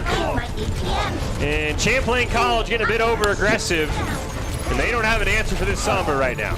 Icy pinned the Mei, and that was the end of Champlain's hold. Their Mei is what they need to get Boise State Blue off this point. You kill the Mei, you win that fight. That's just how this is gonna go. You hack the Mei so she can't Blizzard, you win that fight. That's just how this is gonna go. That's what Boise State Orange needs to do. 5 ults up for Boise State. And Matrix gonna come down from both sides. Shatter will land from Icy, but it'll miss. But Luxy will be taken out regardless. Latillo's gonna be able to take down Frost. There's a dead eye from Narbles, but it's a line of sight for Champlain. And Mate is still holding on to that Blizzard, because the Angelo mentioned could win the fight. And there it goes, it comes down. It's not gonna be eaten, but a huge sound barrier will come off. Quidgible used the Diva Bomb, only takes Latillo out of the mech. He will take down Roy and Mage, and now Boise State's gonna be able to push all the way to 5th point here, despite the Blizzard. Beanie Bum just redeemed Nerdy Bird, he just redeemed Java Chomp, he just redeemed the other Lucios against Alabama. Beanie Bum just redeemed every Lucio with sound barriers tonight, with that huge sound barrier in overtime against the Mei Blizzard, which was previously stated as their win condition. Good job, Beanie Bum. EMP. Now we just need to get a huge EMP, and we have a chance to full cap this. There it is. It's going to land on to 4. The only problem is it misses Java Chup, so the sound barrier comes down. Boise State's going to lose Icy. The immortality field will be taken out. I think that is going to spell the end of Boise State's run. But it's an impressive one nonetheless, and this is not an easy task for Champlain to get all the way to this point if they want to win the map. It seems like Java Chup saw Beanie Bum with the clutch sound barrier, and he's like, let me raise you with my own to deny your DPS win condition. So good sound barriers to close off that just last fight for the Boise State Orange push there. And honestly, considering the amount of time they had, you can't really be mad with how far they pushed it. No, I mean, Champlain's going to have the exact amount of time, and when we get to these dire situations, D'Angelo, do you know what time it is? It's time to sweep the leg. Time to sweep the leg? Have you never seen Karate Kid? All right, we'll get to that another time. Just don't worry about it. Just sit there in your youthful ignorance. I do understand it was a movie made in the 80s. All right, old man. I'll just sit here with my youthful ignorance while you sit there as a near boomer fish. I mean, I didn't create the graphic, Doc did. I think I've seen the Karate Kid once. I'd like you to target your age comments towards the other person. It does, in fact, seem like Boise State Orange is going to try the close hold, but hopefully they do it to more success than Champlain College.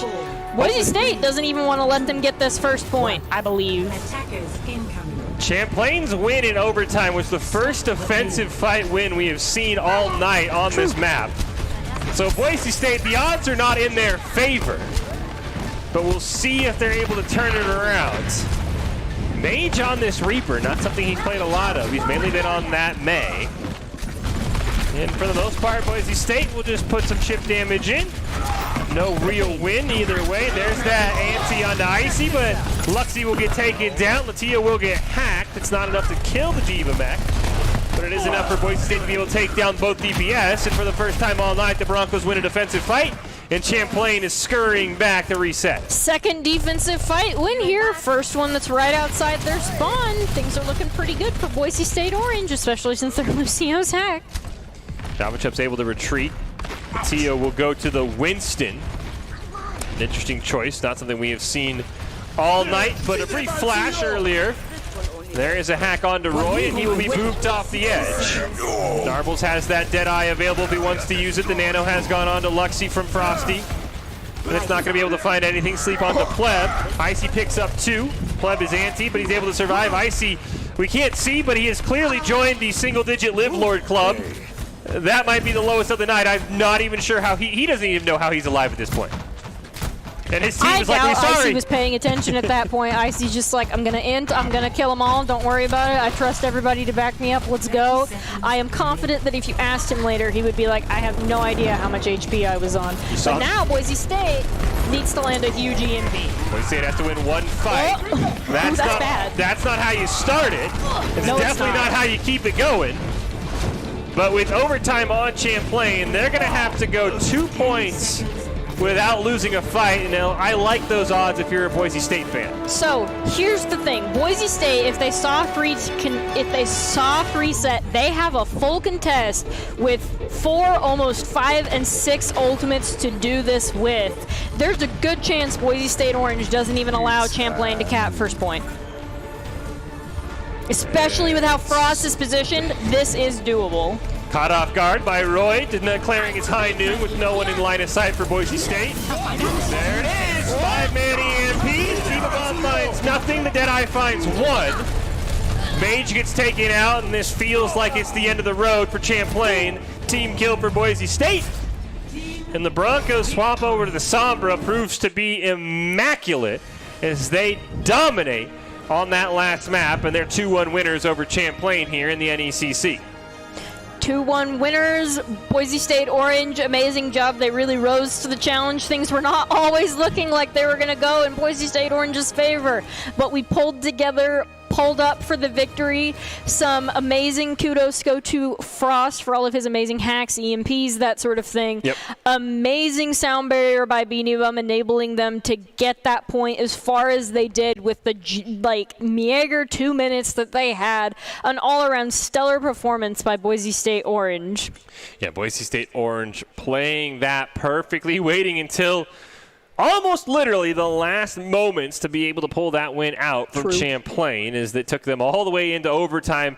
And, I mean, we have to go back and say that minute-and-a-half hold paid off, because you imagine if Champlain had 4 minutes, I would have felt a lot more confident in their ability to win in overtime. So that hold for Boise State, while it will go under the radar because it's, like I said, hey, you failed your math test, but at least you got a D, ended up being a big reason why they won. C's get degrees, Fish. We're here in That's college. true. It's all about the little things. That's true. Especially when both teams were as evenly matched as Champlain and Boise State Orange appeared to be. It really is those little things like getting a successful ult, or not dying, or stalling for a minute and a half. Yeah, I mean, everything comes together. I mean, you mentioned, we had the quenchable 4-man Diva Bomb, the huge sound barrier that came up, all of it in turn how Boise State wins. Don't forget, Boise State Esports is always looking for talented players, production, and broadcasters. Top talent, along with good grades and eligibility, can earn you scholarships as well. Sign up today by visiting boisestate.edu/esports for more information. The Orange team squeaks out a win with a great adaptation onto that Sombra midway through. Big shout out to Frost and his ability and his confidence to play that. your final thoughts from the Orange team's first victory, I believe, in NECC. Orange team definitely did some of what they're known for and some of what cost them maps in the past, which is force heroes. But today it was to great effect, and they got a lot of value, especially with Frost on the Sombra. Great job. And we saw Beanie Bum and Java Chop with the final redeeming of the Lucio sound barriers, so that was also very nice. When it really mattered, when it was overtime and when both teams really wanted it, the sound barrier came through. Obviously, as Boise State fans, we're more partial to Beanie's amazing sound barrier.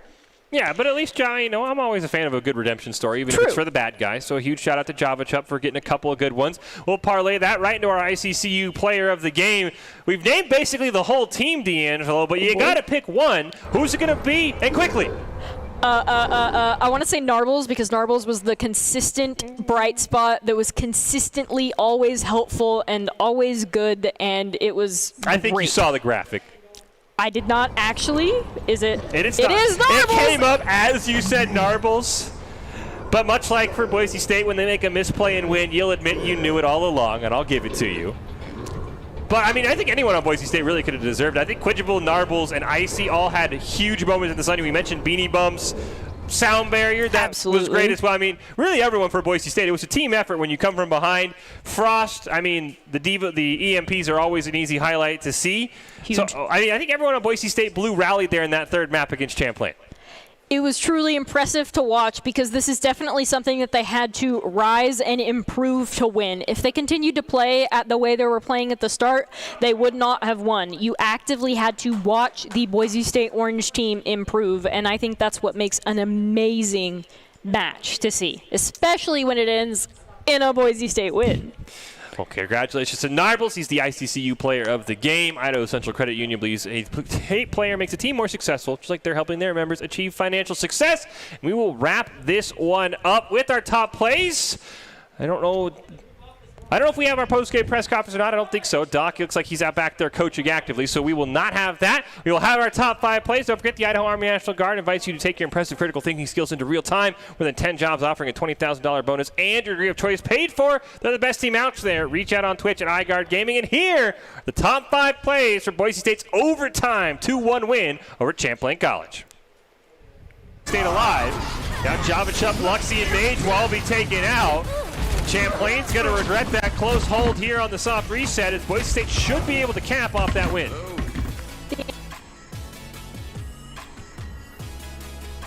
Beanie Bum kind of had to use it to save Frost there to win that fight. So Boise State Orange has been put in a very difficult position. Diva Bomb's going to come out, and Quidgible. There it is. You always talk about me eat my words. We talked about him switching off. You know what? Who needs to grab when you get a 5-man kill with the Diva Bomb? And